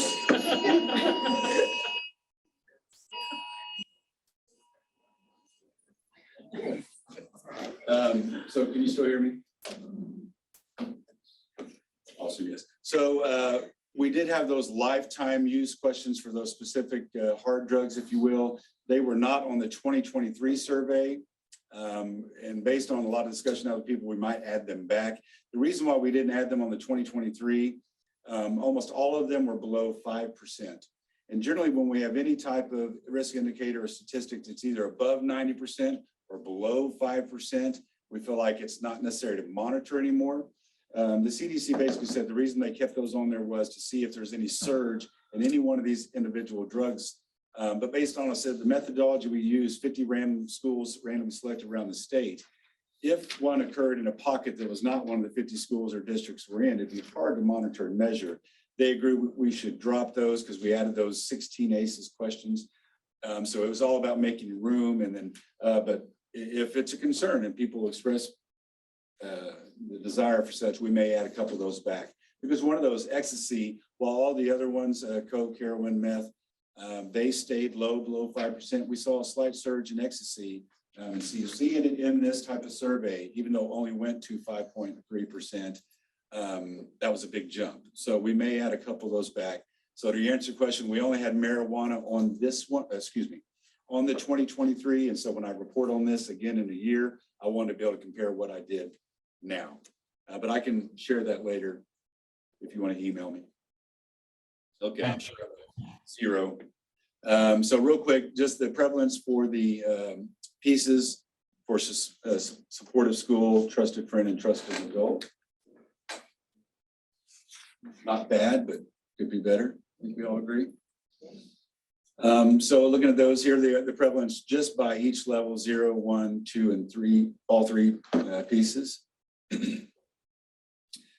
Before the analysis, we categorize them to 0, 1, and 2 in all 3. Similar but exact opposite effect is what you'd see with the ACEs. So those with 0 PACEs had the highest prevalence of these risk indicators and went down with each level of piece increase. It's a little less so on the marijuana use, alcohol use, and sexually active. There you do see some possible linear change, and it might be unlike these, which appear to be specifically tied to certain events. Let's admit, sexual behavior and alcohol use is fairly common, highly prevalent among high school age students. And so some of these ACEs and PACEs may have less of an influence. They're more likely to experiment, even if it's only once. Alcohol use is coming down over time, tobacco use, sexual behavior, but they're still prevalent enough that these may or may not be as highly influenced as these. You see the lack of that linear decrease. But we still know they're important. There is a slight decrease, for example, for being sexually active. Having 0 or 1 or 2 PACEs did not appear to be protective, but then having all 3, so a supportive home, adult, friend, and school, certainly made a difference. I think I'm near the end. Hey, I am near the end. Sorry to rush through it like that. I knew I was on limited time, but I want to give you as much as I could. We're doing a more in-depth study. So if you notice on those ACEs, we had 13 total. They kind of come in groups. There was abuse, physical, emotional, sexual, household challenges, 3 separate questions. We grouped them and analyzed them as well. So some are stronger correlated with these risk behaviors than others. So each individual ACE, very important. The score, very important. But maybe there's groups of these individuals that mean more. You know, for example, neglect meant less when looking at depression than did household challenges and other stuff. And that may be based on some students or children who are left on their own long enough, often enough, they become resilient, you know, having their food or clothing kept for as long as they know how to dress themselves, get in the fridge. Maybe they found some way, and that's what these pieces are. What are parents or families or communities doing to help build resilience in these children, despite the prevalence of high ACEs? So they do exist. You can get through the ACEs with good enough support. All right, any other questions? You have trend data? You've been doing this for a while. This is our first year, 2021. Always was first year. So With ACEs. Yeah, the ACEs. The So we first do year. have trend data out on our website of all the other questions that exist on the YRBS. First year for the ACEs. We just completed this spring, the 2023 YRBS. So we'll have 2 years of data, hopefully in October. I hate to tell you that, I should say December to give myself some time. And that won't be trend, but at least be a 2-year comparison. We're hoping that when I said at the very beginning, we postponed due to COVID, that a lot of these measures are high because of that period. Now, with that said, the depression, suicide, those were all high going in to COVID, before COVID. It just exacerbated, added on top of it. So as Annette and I were talking about, we are used to, as adults, talking about the issues we go through in life and tragedies and deaths and ACEs for us, but we never think much about our children, and they're going through it right now. So the BRFIS asked adults, did you have these experiences as a child? This asked the children themselves, are you going through it now? Did you go through it recently? So it's the first time they self-reported in Oklahoma, you know, without a parent over their shoulder or as an adult lacking memory or recall. So we hope this continues. So if you're out in the community from other counties and you hear the word YRBS and they're coming to our school and we don't want to make our parents mad, please encourage them to say yes. This is a very important study. We don't mandate it. We don't want to mandate it. We want them to have the opportunity to say no, but we want them to say yes. Thank you very much, Thad, for your presentation. Can I make a plug for my colleagues, Commissioner Slatton Hodges, since we talked a little bit about kind of, to some degree, use of recreational drugs. Hopefully everybody saw that there is a significant campaign going on to try to reduce the level of fentanyl exposure and overdose deaths. We've seen those billboards and things. Hopefully you've also seen that there is the ability to access naloxone or Narcan, however you, in terms of on a free basis. You can go to the website, order yours just like you used to order a COVID kit. There's dispensaries now in various, I'll call it risk areas. The recommendation is if you have a first aid kit, it should have Narcan in it. So if you haven't considered going and purchasing, because they're over the counter, a couple of doses of Narcan, I would encourage you to do that. You never know when you're going to encounter somebody who didn't do this and use fentanyl on an intentional basis, but it is everywhere at this point now. So recreational drugs are a significant risk to those that use them. So I can second that. I keep it in my office and it goes out the door about every month. So yes, you can pick it up. It can be anonymous. You can go to your mental health resources, say it's for street use, check the box, sign, and you can leave with your boxes of Narcan. So thank you for that reminder. Yes. You can have it mailed to you because I had one mailed to me. So yeah, we'll you get go you on the website, link. fill Yeah. out a request and it'll be delivered to you. I don't know how many days, hopefully a few days, but you'll have it at your house. Thank you for that. Can I ask a question that needs to be tabled somewhere else? Considering the lethality of fentanyl, is this intentionally done and why are they showing up in so many products? You could talk to the head of OBN on this. They've got their views. I mean, you're dealing with a very sophisticated group. Obviously the Mexican cartel and the Chinese manufacturers about this. I mean, this is all about trying to create dependency. Fentanyl is a very, significant dependent addiction, if you will.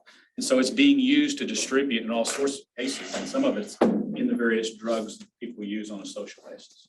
And it's oftentimes unintentional. They don't know that it's laced with fentanyl, so it's a testing. The billboards will say to test before use. Yeah. It's being laced in some of the marijuana. Yeah.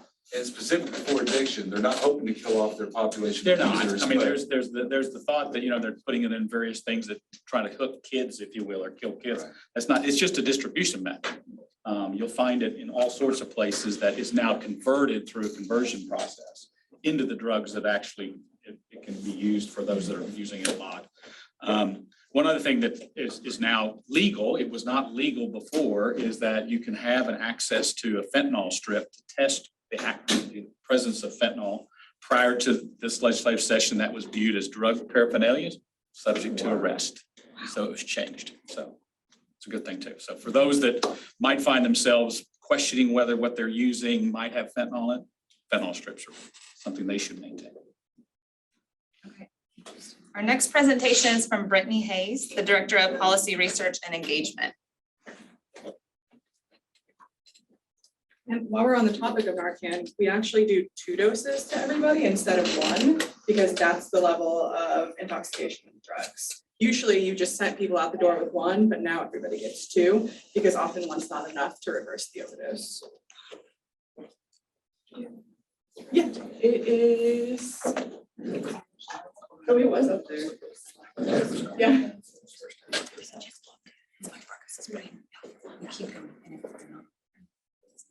There it is.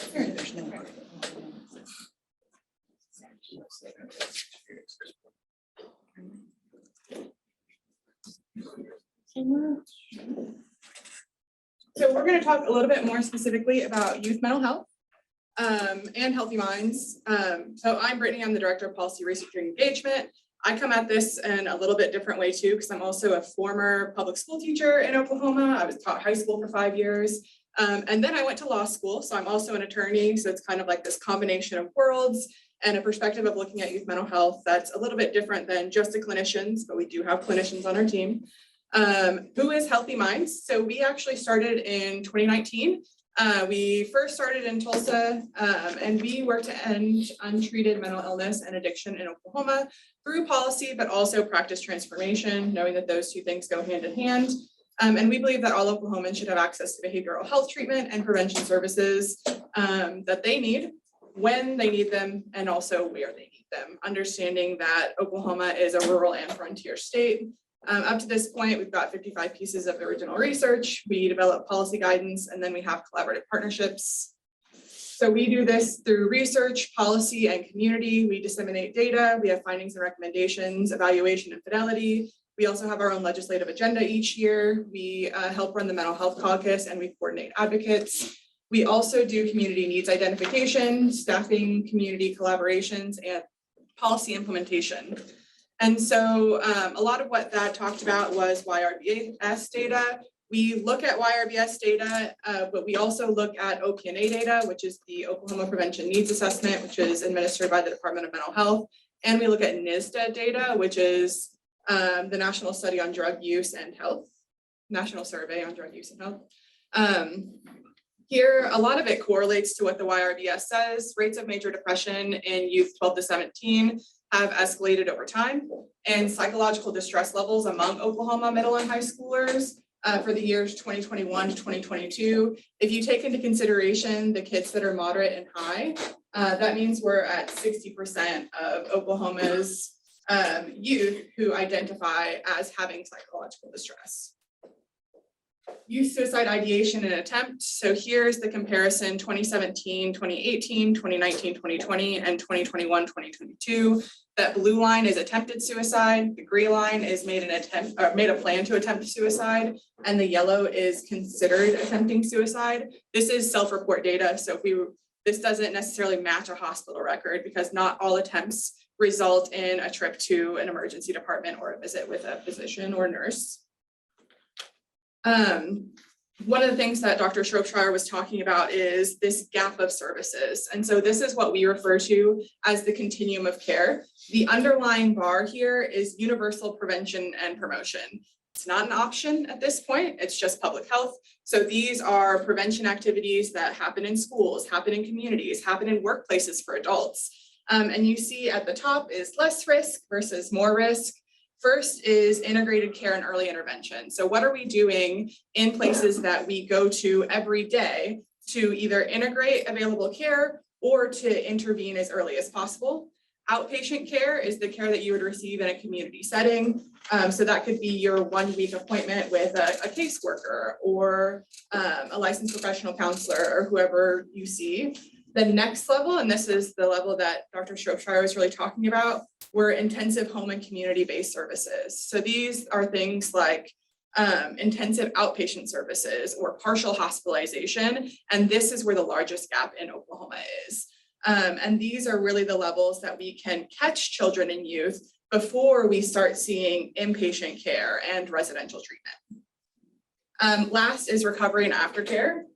This is often a lifelong process for individuals, but recovery is there, hope is there, and aftercare is an important part of that. At Healthy Minds, we have a strategic plan that encompasses 5 major action areas. The first action area is integrated care. So when most people either go see a pediatrician or they go see a primary care physician. If you're not, you probably should. In Oklahoma, we made a really concerted effort to increase the number of primary care physicians through the Physician Manpower Training Act and a couple of other activities. And we see very directly that this investment helped. We have more than the national average recommended for the number of primary care docs per 100,000 people, and not by a small margin. But when we look at the rate of psychiatrists, we have fewer than what is recommended in order to serve the needs of Oklahomans. Nearly 50% of people who die by suicide saw a primary care physician during their last month of life, which indicates to us that people are asking for help, but often they don't know how to ask or who to ask or where to ask. And so their first thought is, let me talk to my primary care doc. What this ends up meaning and why you see some of these completion rates is that 60% of mental health conditions can be treated in primary care. We're talking about things like anxiety and depression. We're not asking primary care docs to take care of people with schizoaffective disorder. Should they also have a primary care doctor? Yes, but they need to be integrated into more intensive services. Only 47% of cases of depression are detected in primary care. Only 24 that are detected are treated, and only 9% of those patients are treated adequately. So one of the things that we focus on is what can we do to integrate care? If we know people are seeing primary care docs, how can we integrate mental health into the conversations that they're having with their patients when they do go and visit? And one of the things that we talk about is called collaborative care. There is a bill passed this year that mandated the reimbursement of collaborative care codes, both in the Medicaid system, but also by commercial insurers. And this is a system that really works to connect primary care physicians, mental health professionals, and psychiatrists in a collaborative way. We're not going to have psychiatrists in every town in abundance, but we can utilize their expertise in creative and innovative ways. Their next focus area is youth in schools. So 80% of students who access mental health services actually do that in a school environment. And one thing that we advocate is the multi-tiered systems of support. You may hear this called MTSS, and it's basically a 3-tier approach to handling students and mental health issues in schools. That first level is prevention. We can't forget about it. It's not always like the most flashy thing to talk about, but really prevention will help 85% of students. They don't even need to think about tier 2 or tier 3 services. That tier 2 is intervention for some. So we're talking like maybe 5 to 7% of students. And this could be things like small group therapy, family programs, substance use education, and then treatment for few. Ideally, that's less than 5%. And those are things like crisis services and intensive inpatient services. Healthy Minds work has led to crucial improvements across the continuum of care for children, primarily in Tulsa. We started in Tulsa in 2019. We now have an office in Central Oklahoma as of a couple of months ago. So we helped secure funding for Yes Tulsa, which is a 24/7 crisis stabilization and emergency facility in Midtown. early stage planning for the Family and Children's Bridge Program. And then our data helped spur Parkside Psychiatric Hospital and Clinic to add children's beds. Some of those beds dedicated for children who do have other types of intellectual and developmental disabilities. Here is what the frontage for Yes Tulsa looks like. There were 309 referrals to the Yes program so far in 2023, and 86% of those were discharged to a lower level of care. The idea is that when you interact with the system, you end up getting a warm handoff to another area that really meets your needs. And hopefully in a situation that is less intense than when you entered it. The other area that we focus on is workforce. We know that we don't have enough mental health professionals. The number of mental health related degrees conferred by Oklahoma higher education institutions has decreased over time. And so we're looking for creative strategies, both to increase the number of degrees conferred, but also to attract mental health workers to Oklahoma or expand the availability of people to practice. And we'll talk about a couple of legislative efforts near the end. Here are the levels of behavioral health care providers per 100,000 people. At the top, you have licensed professional counselors. So the yellow bar is going to be the HRSA recommended level. The middle bar is going to be the national level. And then the blue bar is Oklahomans. So we have a lot of licensed professional counselors, but we have really, really low reimbursement rates for their services. And so often people who become LPCs and are licensed LPCs aren't incentivized to stay engaged in the workforce because they're not making the money that they need to support their families. Licensed marriage and family therapists are next. Then you see psychologists, where Oklahoma is really lacking. A big part of that is we don't have enough postdoctoral internships. Individuals with PhDs or DOs or MDs are much more likely to stay where they do their residencies or internships. So if we don't have those things, even if we're educating them here, if they're being trained elsewhere, they're likely to stay where they were trained. And social workers, we are below in social workers as well. The next area is mental health parity. Mental health parity is sort of the area that I think overlies a lot of what's going on. In 2023, we did a network adequacy study and we looked at insurance networks in Oklahoma. It was the foundation of two of our bills, SB 442 and SB 254. A lot of our population is served by Medicaid, but we also have a lot of people served by commercial insurance. For children and youth, we can beef up the Medicaid system and they're doing a fantastic job. But what we're not doing is looking at the gap of services available to children and youth who are on their parents' commercial insurance. What does it look like for those children and youth to access services? When we looked into the networks, we called 159 behavioral health providers. Only 35% we were able to reach by phone. Many of them didn't know whether or not they were in network when you asked. 103 of the people in those provider directories couldn't be reached. And 30% of the ones that couldn't be reached is because of inaccurate directories, which means the phone number was wrong, the address was wrong, they're no longer serving patients. And so even when you do have commercial insurance, which often you're paying a significant amount for every month, you might not be able to access the services that are in the register or the directory that they give you. SB 442 attempts to make directories more accurate by changing some of those reporting guidelines. And SB 254 requires insurers to arrange mental health care for you in network if they can find it. But if they can't find care within their own network, then they have to arrange care for you out of network at no additional cost. So you would still only pay your original co-pays. It would still go to your deductible in the same traditional way. Otherwise, on mental health parity, the other issue with commercial providers, and we talked a little bit about reimbursement rates, is the majority of mental health providers who are licensed aren't part of commercial networks. So we looked at Health Choice and also we looked at multiple plans. These are the comparisons. If you notice, the top of the graph is only 40%, which means that if you look at the Health Choice network, which is great, I was insured by Health Choice for 5 years, only 30% of behavioral health providers are in network with Health Choice. which means that 70% of the people who we already don't have enough of aren't participating in networks. And those are for commercial insurers as well. So private health plan A, you can see sort of comparable numbers, but Health Choice actually fared the best out of any of those insurance plans as far as how many providers they had. In Oklahoma, private insurance pays on average 27% less to behavioral health providers than to general healthcare practitioners. The last area that we focus on is diversion and intensive services. So we've heard a mention of 988. We have the 988 lifeline. About 80% of calls can be resolved over the phone.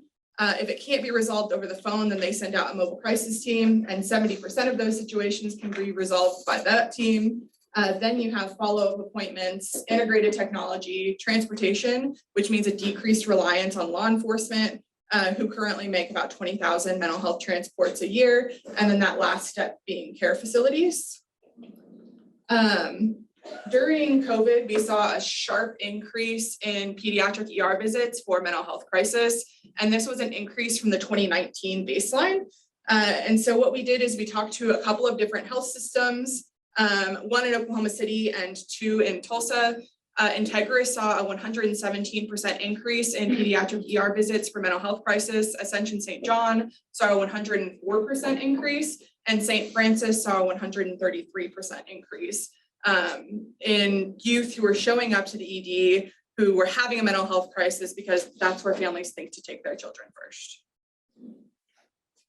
The 2023 legislative highlights. So Healthy Minds had 4 initiated bills this year passed by the legislature and signed into law. The first set, expand access to mental health care. So I've talked about SB 254 and SB 442, which address those ghost networks and require commercial insurers to arrange behavioral health care. The next 2 are about Oklahoma's behavioral health workforce. SB 444, which we talked a little bit about in integrated care, not by name, requires the medical billing codes that reimburse primary care doctors, psychiatrists, and mental health practitioners to collaborate and treat patients. That is in the beginning of the rate setting phase. One of the things that we do is we look at other states and see what's made their programming or policy changes successful. What we've seen is that a reimbursement rate at 100% of Medicare or even 120% of Medicare is what ends up making uptake of programs like collaborative care or integrated primary care really successful because there are technological capabilities that need to be funded. And House Bill 2175 created the Behavioral Health Workforce Development Fund. We tried for an appropriation this year. A lot of people tried for appropriations this year. So we haven't forgotten about it. What this would do is it would help with mental health loan repayments. It would help to increase the number of psychiatric residencies. It would help for individuals looking to increase their licensure. So we have a lot of case managers who might like to be LPCs or might like to be licensed clinical social workers.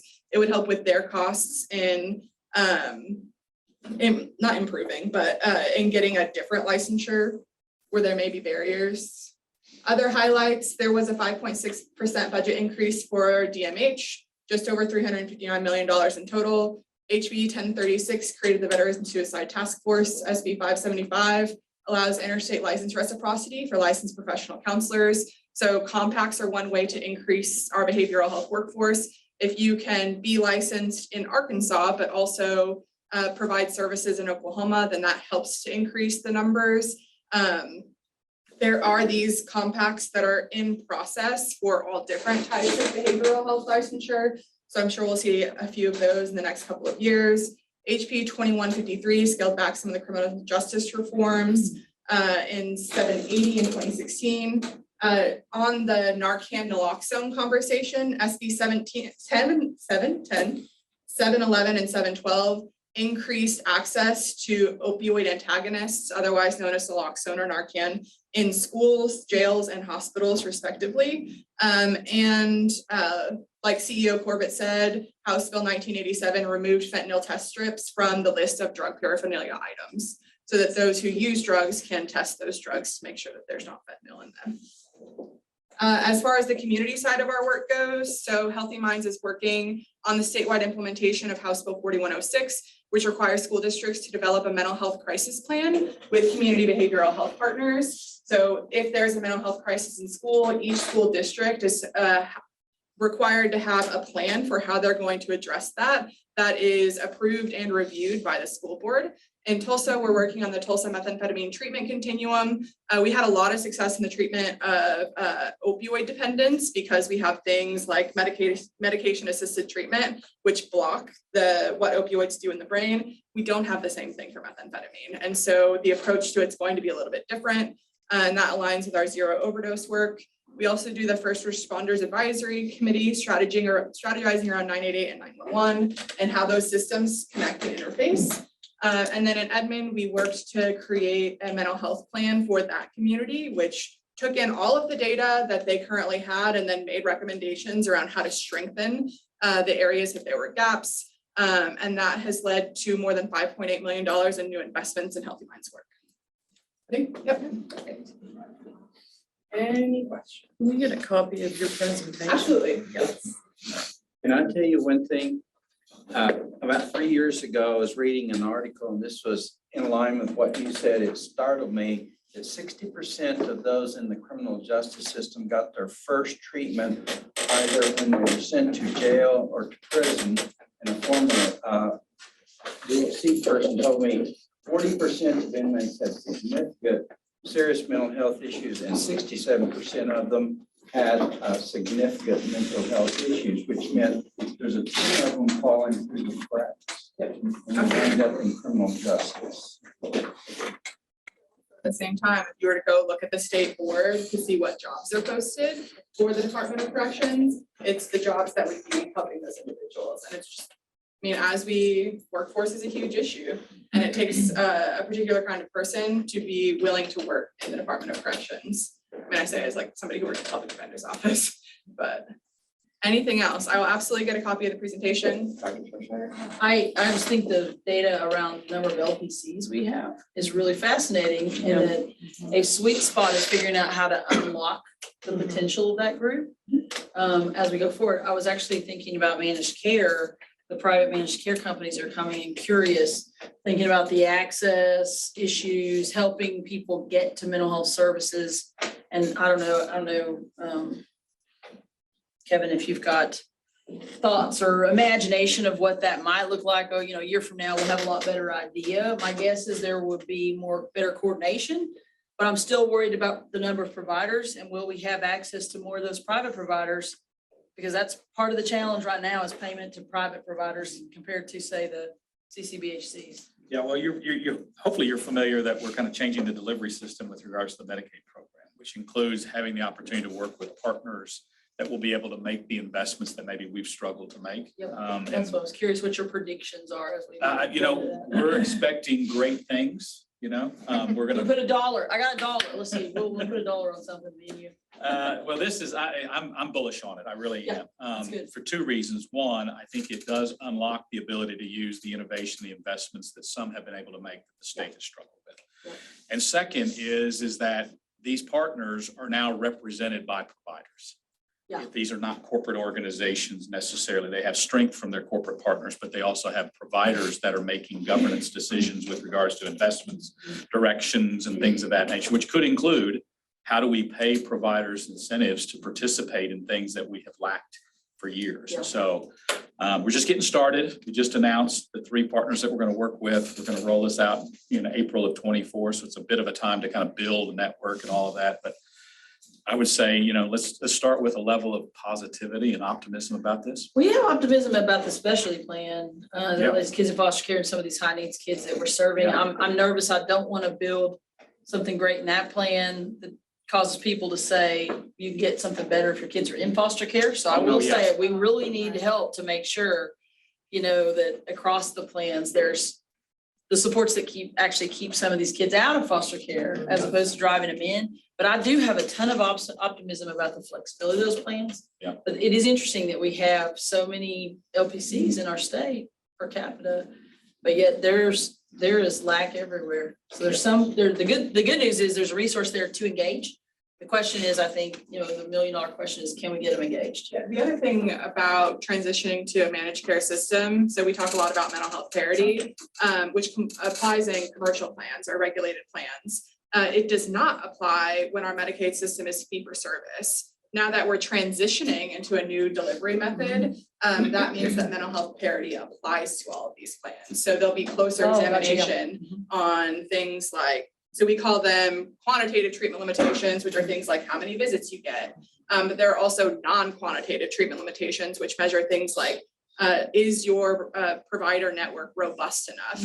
Are you being overly critical on mental health claims as compared to physical health claims? And so transitioning the system means that there are opportunities to better enforce things like ensuring there aren't additional barriers to receiving mental health care. I think we'll certainly see a lot of coordination. Some of that coordination piece you were talking about, people calling and they can't get a hold of anybody. I think the health plans will definitely provide a measure of trying to coordinate. Well, I don't know what that looks like today, but it'll be there, I think. And so I would like to also point out that LPCs are not the only licensees in Oklahoma who can treat mental health care. I noticed that you didn't include LADC, which is licensed alcohol drug counselors, mental health providers. There are two different master's level degrees who can be licensed as an alcohol drug counselor. One of them can just treat alcohol and drug counseling. The other one can treat alcohol and drug issues as well as co-occurring mental health issues. So in our full workforce. So don't forget that that's Yeah. a whole nother source of treatment provider In our that may, full workforce that shouldn't be report, overlooked. we highlight every license that touches behavioral health to include nurses. So this is just a snapshot of that further report. But the interesting thing about behavioral health practitioners in particular is you have a lot of double licensed folks. So you have a lot of people who are LADCs and LPCs. It doesn't mean that they can do 70 hours of work in a week, right? Like they still can see the same number of people or patients. And so we absolutely take into consideration those other professionals. We just highlight those either because they have prescriptive authority or because the numbers highlight certain trends or issues in Oklahoma. But I'm happy to send out the workforce report that highlights all of those professions. We also followed up with that research to conduct a survey of behavioral health licensed folks to see if they're not in practice, why are they not in practice? If you are not renewing your license, why have you chosen not to renew your license? So we followed up with those questions because a lot of these numbers don't show a lot of hope. But then also in October of this year, we're updating all of our workforce numbers because the ones that you're seeing here are from 2021. So in October, we'll have updated figures. But happy to be a resource, and I will get the presentation so that you can send it out to folks. Thank you, Brittany. Our agenda is Marcia Johnson of our legislation report.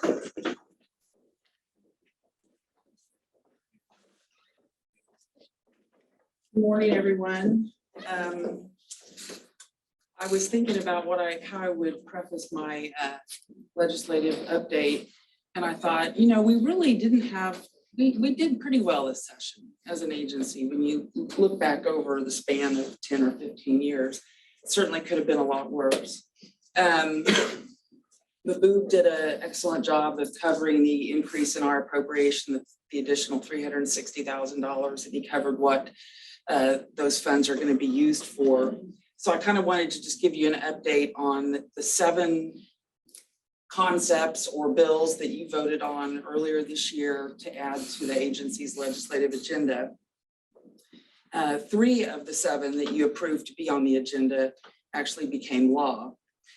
House Bill 1029 is the bill that requires the State Department of Ed to work with the commission's, I always get this wrong, Homeless Children and Youth Steering Committee to develop a new form that will hopefully be more accurate in collecting data and get a better idea of the number of actual students that are homeless across the state. SJR 22 is the omnibus administrative rules measure. You will remember that you approved the rules revoking obsolete language in the rules, but those are still promulgated as rules. That bill was approved by the legislature, signed by the governor, and our rules have been accepted by the Secretary of State's office, and they will be published in August and go into effect, the revocation. Senate Bill 19X, the X indicates that this is a bill from the first special session, and it is the family representation and advocacy program that's created in the Administrative Office of the Courts. Now, there was a House bill and a Senate bill that did this, but they both ran out of time or something. And so anyway, the language was recreated in a special session bill. And the purpose of the program, as many of you know, is to provide uniform and high quality training to attorneys who represent children and parents in deprived child proceedings in conjunction with organizations that already provide continuing legal education. And the program will also ensure that all interdisciplinary program contractors, such as social workers and other mental health professionals, receive high quality training, resources, and ongoing support. The remaining 4 bills that were on our agenda either failed or are still pending. And those include House Bill 1929, which would have extended the maximum age from 21 to 25 for former foster youth to participate in DHS's successful adulthood program. Now, this isn't the exact language that you voted on. I think you voted on a concept to beef up supports for youth transitioning out of foster care. But this was a speaker's bill that he introduced and a pro tem treat bill. And so the commission, we just kind of ran with it as it was in line with the concept that you approved. Shockingly, the bill was pocket vetoed by the governor. So don't really know why, since it was a pocket veto, there's no explanation for that. The other bill, House Bill 2513, would have expanded the Handle with Care program to school districts across the state. It too was pocket vetoed. Senate Bill 681 is the measure that requires passengers 16 years of age and younger to be buckled up when they're riding in the backseat of a vehicle. This bill is on general order in the House, which means it made it almost through the process flawlessly, but it just kind of got hung up. So it will carry over to next year, since this was the first year of the 59th legislature. Next year will be the second year. It will carry over. Hopefully we can get it off the House floor and it'll go straight to the governor. Our administrative cleanup bill, Senate Bill 696, is also on House General Order. It got hung up at the time the governor was vetoing Senate bills because they were Senate bills. So our House author thought it would be best to just lay low and we'll get it off the House floor next year. I don't anticipate any problems with it. There was no opposition to it that I'm aware of. It was just a victim of circumstance. Additionally, the Child Death Review Board came up for sunset review this year, and House Bill 2799 recreates that program until July 1st, 2026. And I submitted my report, it's in your packet, but I wanted to mention one of the bills that's included in that, and that is Senate Bill 706. That generated a lot of interest among different groups at the commission. And as introduced, it would have done away with the parent's right to demand a jury trial in termination of parental rights cases. So the bill encountered pushback in the House, and the authors had to agree to a compromise to save the bill. I guess they thought it was better than nothing. So the final version that was signed into law requires the court to issue a scheduling order within 30 days of a demand for a jury trial, and requires the trial to be held within 6 months of the order. It does provide an exception for a continuance if the court determines that an exceptional circumstance exists to support a delay in the trial and issues a written order to that effect.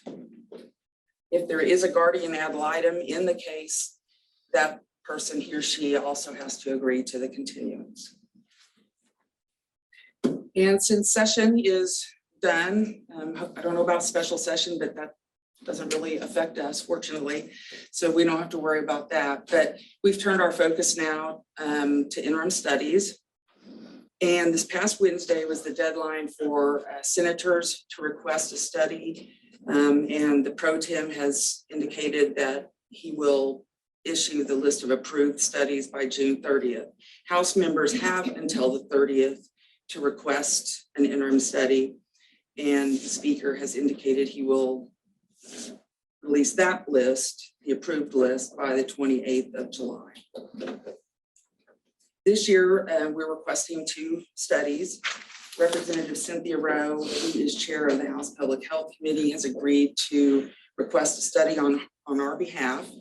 It will examine possible solutions to the increasing problem of children having access to and ingesting medical marijuana edibles. Secondly, I've reached out to Representative Mark Lawson, who's chair of the A&B Subcommittee on Human Services, to request a study looking at ways to improve the ability of foster and homeless youth to obtain essential documents such as driver's license, state IDs, and birth certificates. Representative Lawson is considering my request, and I think the only reason he would decline is if he just isn't going to have time. So, but if he does, I've got a couple of others in mind. So I'm going to follow up on that on Monday. And that's my update. Thank you. All right, we have one final presentation from Keith Pirtle with PARB. Good morning, everybody. Does anyone else think you're about to have a team building exercise at Orange in the basement as the tornado blew over? I thought that for sure. If you've worked in Oklahoma long enough, you've done that once for sure. Again, Keith Pirtle, Program Manager for the Post Adjudication Review Boards here at the Commission on Children and Youth. And I'm going to do kind of an overview on what PARB is. Talk about our state PARB a little bit, our recommendations that we're making on behalf of state PARB to commission, and some, short list of our accomplishments and some of our areas of concern. The last time I did this was 4 years ago, and I've been at that job for about 6 weeks. So learned a few things since then. So what is PARB? Oklahoma's Post Adjudication Review Boards are volunteers supporting, protecting, and monitoring the deprived court system. If you got your little lapel pin the other day, and I brought a few extras if you missed that meeting, that's what it says: support, protect, and monitor. To give you a little bit about our history, this program has been around for over 40 years now. One of the original programs housed at the commission or started about the same time as the commission. First in 1981, the legislature created these independent foster care review programs with the goal to have them function in all 26 judicial districts, and they became known as foster care review boards. In 1983, the state PARB was created as an oversight body, and I'll go over that in a little more detail here in a minute. And then in the 1990s, it moved over here to the commission and has been here ever since. I included our statutes. I'm not going to go over those, but I know there's lots of lawyers in the room that might want to look at those later. They're in your packet as a reference. What is our legislative authority? So Post Adjudication Review Boards function in an advisory capacity to the district court. So we're meant to be an aid, a helping hand, set of eyes within that district court. We can look at any juvenile records pertaining to Department of Human Services or any other records pertaining to that child. And we can also invite to our meetings when we're reviewing these cases anybody associated with that case. So when I'm doing training, I basically say our statutes say we can talk to anybody and look at anything related to the review of that case, which I think is pretty significant. Not everybody wants to do that. So it really, in a snapshot, what is PARB? Well, I mean, what does it look like? If you go visit a PARB board, what does it look like? Well, it's a group of local folks that are trained, supported volunteers with broad legislative authority, which I just kind of went over, that mean regularly they monitor active deprived docket cases and make recommendations to the presiding judge. I mean, that's it in a nutshell. So I say local, the members have to be either live or work in the community they serve. They're meant to be citizens that know the resources of that community. They're trained and supported by PARB staff. And I've already gone over kind of the legislative authority around that. Most meet about once a month. It kind of depends on, how big their deprived docket is that they're reviewing. A few meet less often than that. And then, of course, they make recommendations. So the cases that our statutes say we're supposed to review are every adjudicated case at least every 6 months, adjudicated deprived case at least every 6 months, or an out-of-home placement that could be deprived case, and every ICPC case, which is, if that just basically means if another state has jurisdiction, but they're living in that particular county, so they're at a request by that other state, it's part of the child welfare caseload. So really, we're looking at cases between, and most of the time when I do new member training, I'm describing the entire child welfare process and how all that works, which I won't do with you all.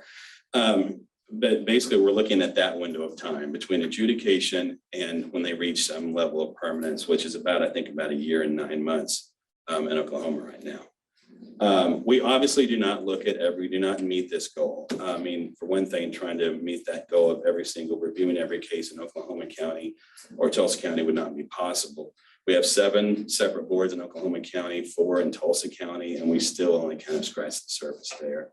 Same with Cleveland and Canadian. We don't get them all reviewed. But in a lot of our more rural counties, we actually do. We do review every single case at least every 6 months. So why does BARB exist? Why review these cases? Well, I always tell people too, there's a lot of moving parts. I mean, think about, you've got the assistant district attorney, you've got child welfare workers of varying levels of experience. You've got, all these competing things. And so having an objective citizen witness to the juvenile court system is, I think, very important.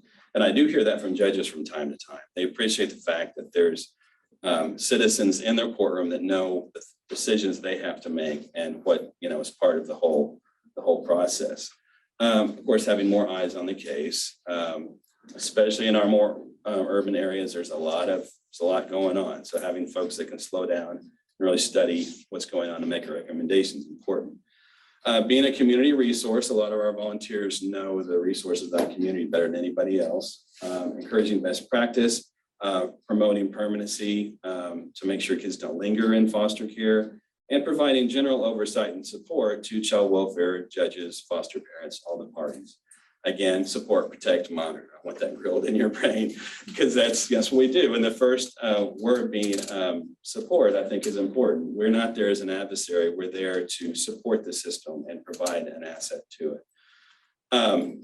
So again, our statutes, we're supposed to be in every judicial district, but we can also add as necessary. For the most part, and I'll go ahead and click to our map. So those are the little pie-shaped sections are all the judicial districts. If it's a light gray, that means we're not there, like the Panhandle. We're not in the Panhandle right now, and the color places we are. Because we review case files, and case files do not leave the courthouse, and just the way that most counties are structured, it makes more sense to have, even our statutes say we need to have it in the district. It's hard for, Pushmataha County to review McCurtain County cases because the case files are in a different location, and so really structurally, it's better to have all 3, like all of the counties covered. And so we certainly try to do that where we can. A few boards, they rotate, like Beckham and Roger Mills. They do 2 meetings a year in Roger Mills County, but every other is in Beckham. But for the most part, we really would like to be statewide. So we've got a long ways to go, if you can tell from our map. We've got a lot of gray areas there that need to be filled. So of course, in the first 6 weeks that I was on the job, I was going to get the state covered in a week, right? And we've managed to, in my tenure, we've added 9 boards, which I think is pretty significant, but then we've lost about 10. So I've got a net -1. But there's been a lot of work in that and a lot of volunteer recruitment in that. And like, I think Muskogee is kind of an example. We had a board in Muskogee when I first started that was functioning. They've been doing it for about 20 years. They weren't really using best practices. And they finally reached a point where they just kind of dissolved when COVID, and that happened a lot with COVID. These are volunteers that because of the Open Meetings Act, they had to meet in person. So PARBs just weren't meeting in COVID. And whenever it was time to come back, a lot of them said, yeah, I'm kind of done. So that's when we lost a bunch of folks.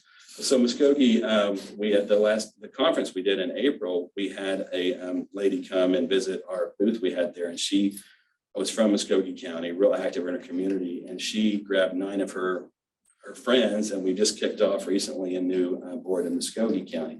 So that's kind of an example. We have them, fade away, and there's others that we've added.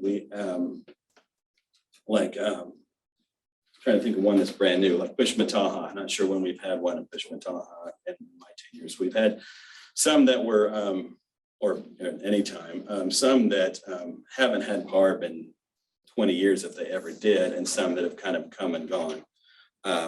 So I just want to kind of give you that context there a little bit. I spent a lot of time studying that map and driving all over to try to figure out where we can work.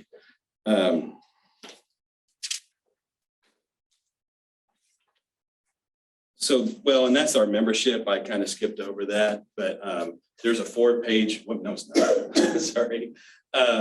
You have to have 5 members. So if I get a call from, say, McCurtain County and someone says, I want to be a PARB volunteer, I'm like, great, I need 4 more of your friends before we can kick off. And that can be a bit of a challenge. We're supposed to reach out to folks with child welfare experience and foster care experience, and we appreciate it when we do. That's not a requirement, though. And they also have to pass an OSBI background check. So.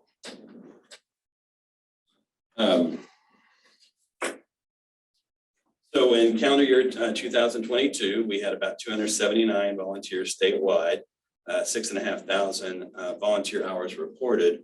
We collect those hours. For one thing, it shows the impact.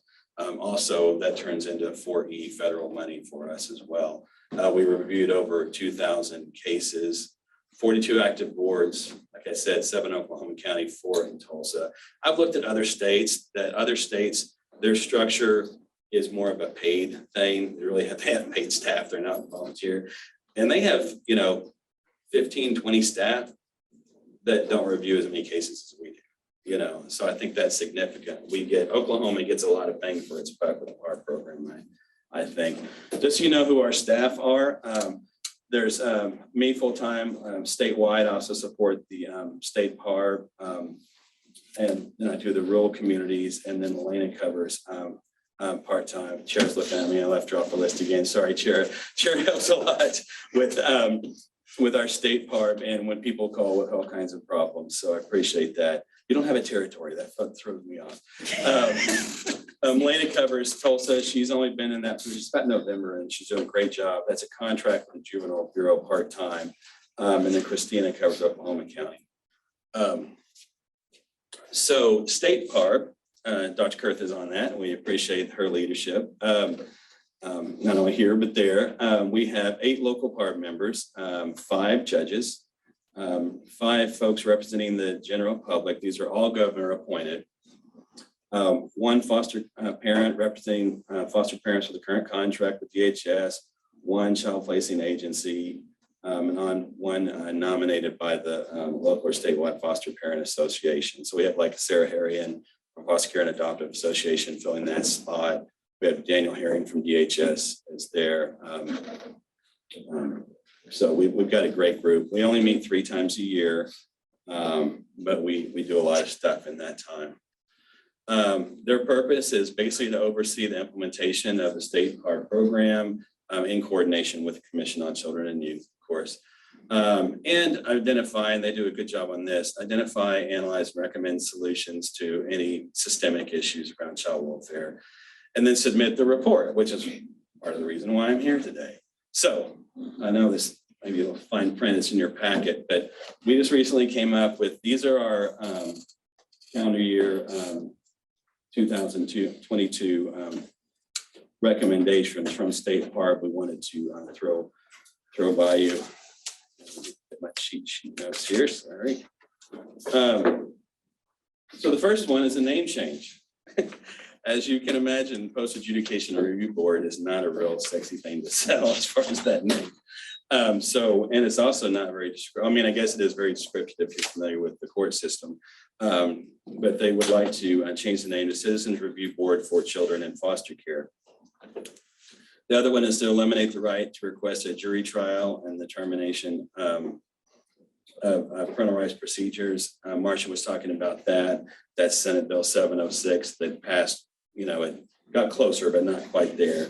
And I know, you know, that the administrative office of the courts and the Juvenile Justice Oversight Committee, that's what I'm looking for, and your good report. The State Farm looked at that report in detail and we appreciated that information. Oklahoma's only just, I mean, I don't want to tie up all my time with that one particular issue, but you know, Oklahoma is only one of 3 states that doesn't, that allows for that. And it does, especially in rural areas, tend to really extend the length of time it takes for kids to move on, you know, in permanent adoption. And that's a repeat from last year. We recommended that one last year too. Improve the quality of legal representation for children and parents in the juvenile court system, and improve accountability for attorneys representing children and parents. That was kind of somewhat in Senate Bill 19X that Marcia was talking about as well. I think, and it's kind of ironic, my MSW thesis paper was on legal representation of children in the juvenile court system back in 1996. It's been an issue in a long time for attorneys meeting their clients in the courthouse right before they go before the judge. Obviously, it's a complicated issue. Funding is certainly part of the problem. Accountability, I would certainly argue, is another part of it. Improve the, I just did that one. Okay, reduce the time to initiate services and improve the quality of needed mental health services to families engaged within the child welfare system. I think we can all agree that more mental health services, and we talked about that some today, are needed and earlier engagement in services, the better. Make part exempt from the Open Meetings Act. Just to give you some background on that, I don't know why our local boards are ever part of it. They meet, they vote to go into executive session, and then they review confidential records. It creates barriers without any real purpose. No one I've ever heard of ever comes in to actually make a public statement. They could if they wanted to. They can't stay for the case reviews anyway. Our state part, certainly we're looking at systemic issues. It needs to be subject to the Open Meetings Act, but our local boards, it adds a layer of complication that I have to train local volunteers to do for really no purpose. So Marcia and I are working on a plan to get that removed this year, next session, and improve the connections and resources needed to function in society, such as Oklahoma's Promise for youth who are aging out of child welfare custody. We talked again earlier about folks aging out. We certainly, State Farm is certainly concerned about that as well. Just understanding that kids that are in that level of child welfare custody may not have all the emotional, mental, and physical tools they need to be out on their own, and they're in a situation where they might be trying to get out on their own as quickly as possible. And so that's certainly a big concern of ours. So I hope you'll consider those. You have those in your packet. We will certainly continue to address those issues as a state body, but we hope you'll have some, support from you all as well. Just want to talk about a couple of accomplishments real quick. Just the CARB database. So for the past 40 years, whenever you you went to a local CARB meeting and you wrote a recommendation, you had a yellow sheet that looked like this. We basically wrote at the top the JD number, the KK number, was child welfare number, the kid's name, date of birth, something like that. And then you wrote your recommendation, handwritten, stuck it in the court file, then made copies for the party, and that was it. So as a staff person who's trying to do quality assurance, the only way I ever saw these is if I happened to be at that meeting and look over someone's shoulder at the moment. Plus that it's fairly tedious to do the information at the top. So this last year, we started a online database, and just wanted to go over that real briefly as well. So when you become a new PARB member, you get a username and a password, and you can log into the site. And it allows you to type in your recommendation right then, and then the next time you had, then you can print from there and then turn it in. So I can look, if there's a meeting in Atoka this morning, I can go back to my office and I can read all of the recommendations, which is great. We can obviously add that information. We can track the information. We've also added recommendation categories, like what the recommendation focused on, which is really helpful. We can email these. Christina emails the recommendations to the judges and their bailiff in Oklahoma County, and that they should submit them to court too. I mean, to the county clerk or court clerk. I mean, but she also sends them to the judges, and they at their request, so they have those handy. They're not having to dig through the file. So that's great. It's easier to read a typed recommendation, and honestly, I think they're better when people aren't spending all their time and energy filling out the top. They're spending their time typing the recommendation. I think they've gotten a lot better. And once you've done that once, it auto populates for your review. And that is just, I didn't want to risk the technology of actually pulling up the website today, but that's a kind of a screenshot of what it looks like.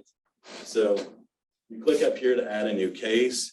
If you're doing a re-review, you click on that and hit, or you click add review, and then you can have it right there and you kind of look at the history. So that's something that OU's been doing for us. That's been great. So other accomplishments real quick, the return of the Independent PARB Conference. We had our first PARB conference in 3 years. We partnered with the Center for Child Abuse and Neglect out of OU, and that was great. I have a cheat sheet on that too. So about 70 members in attendance. We had a judges panel, which was a lot of fun, presentations and award ceremony. Dr. Kurth helped with that. Appreciate it too. I've heard tons of great feedback from that. And just wanted you to know, we started kind of an awards ceremony, and one was the PARB Hall of Fame. You'd imagine the last 40 years, we've had a lot of pretty significant contributions from individuals that have made PARB really work. And one of them was, of course, J. Scott Brown, who was part of this body as well. We kind of had him in mind when we created this award. It's kind of the Hall of Fame. Pat Lowry, he used to be in my position, Shirley Rowland, Sandra Brown, Susan Johnson, all chairs of local boards, and did it for 20 plus years. Child Welfare Partner of the Year, Denise Garahold. She's now a district director out of, I think, Beckham County. Having child welfare staff on all levels, the case level, the supervisor level, and even state office level, being supportive of PARB and helping us figure things out is hugely important. So I think acknowledging that. And of course, Judge Verstag from Roger Mills County, he's done so much for us over the years, and he was our Judicial Partner of the Year. And again, like I said, the evaluations were quite positive. There's other things real quick. So we're trying to, we've increased our training. I don't know if anyone else discovered this, but we used to do our trainings in person, and when COVID and we had to go virtual, we noticed we could get more trainers and more people to watch them because they don't have to drive from all over the state. And trainers are more willing to train for you if they don't have to drive somewhere, and people are more willing to participate if they can just log on. So we've really increased our training capacity. And just to mention back on this real quick. So recently, Chris, blanking on his last name right now, from the Care Portal and Project 111, approached us and said, we've never used the Care Portal as a way to recruit volunteers. It's always been a way for churches to support child welfare with specific things like diapers or clothes or furniture. So we're actually using the Care Portal now to recruit volunteers with some good success. So that's really exciting. And then our state PARB, like I mentioned, we've really been focused hard on trying to make sure that we are focused on issues that are really important. So challenges and report priorities, certainly recruiting. And if you have anyone you know of that might be interested in serving on a PARB board, please let me know. Judicial engagements and ongoing challenge. Improving the quality of the recommendation is something to, I think we've made a lot of strides in that, but we're certainly not 100%. Adding new boards and sustaining boards is always a challenge too. So all I have. Thoughts, questions? Okay. Thank you, Keith, for your time. It is a joy to be a part of the state bar board, so I appreciate all the work that they do, and the conference was wonderful. Because we had tables from all over the state that were able to talk about their experiences. I appreciate the screenshot of the database too. I know we've talked about that a lot, but that's actually the first time I've seen a screen grab, and to hear how it's used and benefiting Barb is really helpful. So thanks, Keith. Okay, our final item is the director's report from Director Jacoby. Sake of time, I know you've gotten a written report. I'm just gonna add, we've been doing book club here at the agency for I think maybe a couple of years or so. Our latest book was The Body Keeps the Score. If you haven't read it, we highly recommend it. We've got them for you to check out if you like, because we have a whole host of these. So let us know. You're welcome to have a copy to borrow. I want to introduce Caitlin Merritt, who's sitting behind the pillar, I believe, who's our newest member of the Office of Planning and Coordination. And if you want to say hi, she is working on the preschool development grant and is funded by the Oklahoma Partnership for School Readiness. And lastly, we do have a retreat tentatively in the works for you on August 18th. We have Jeff Linkenbach, I believe. We're working with him to see if we can get him to split his time between the medical marijuana group and you. And he's a fabulous human who works in both the science of the positive as well as shifting cultural norms. And we really want to have him talk to the medical marijuana group about how to reduce some of the things we are not liking lately. So he's had a lot of success in other states. We brought him here to the state of Oklahoma many years ago. I want to say 15 years ago or so with Office of Child Abuse Prevention. Had a great working relationship, and maybe we'll reestablish that once again. So I want to thank Marcia. Thank you for all you did last legislative session. It's not an easy job. Maboob, I just want to say anyone who can get up and do a presentation and not your first language is remarkable to me. So I want to thank you for that. And for the agencies that are contributing to the diversity of our budget, I just want to thank you, the Health Department, Oklahoma Partnership for School Readiness. I hope I'm not forgetting anybody else, but we've diversified our portfolio, and that's how we've been able to expand. You can't really expand an agency much by $200 and something thousand each year, but with these extra helps, we're really able to do so much more. So thank you, thank you. And then, are there any other announcements from commissioners? I have no comments. We are adjourned.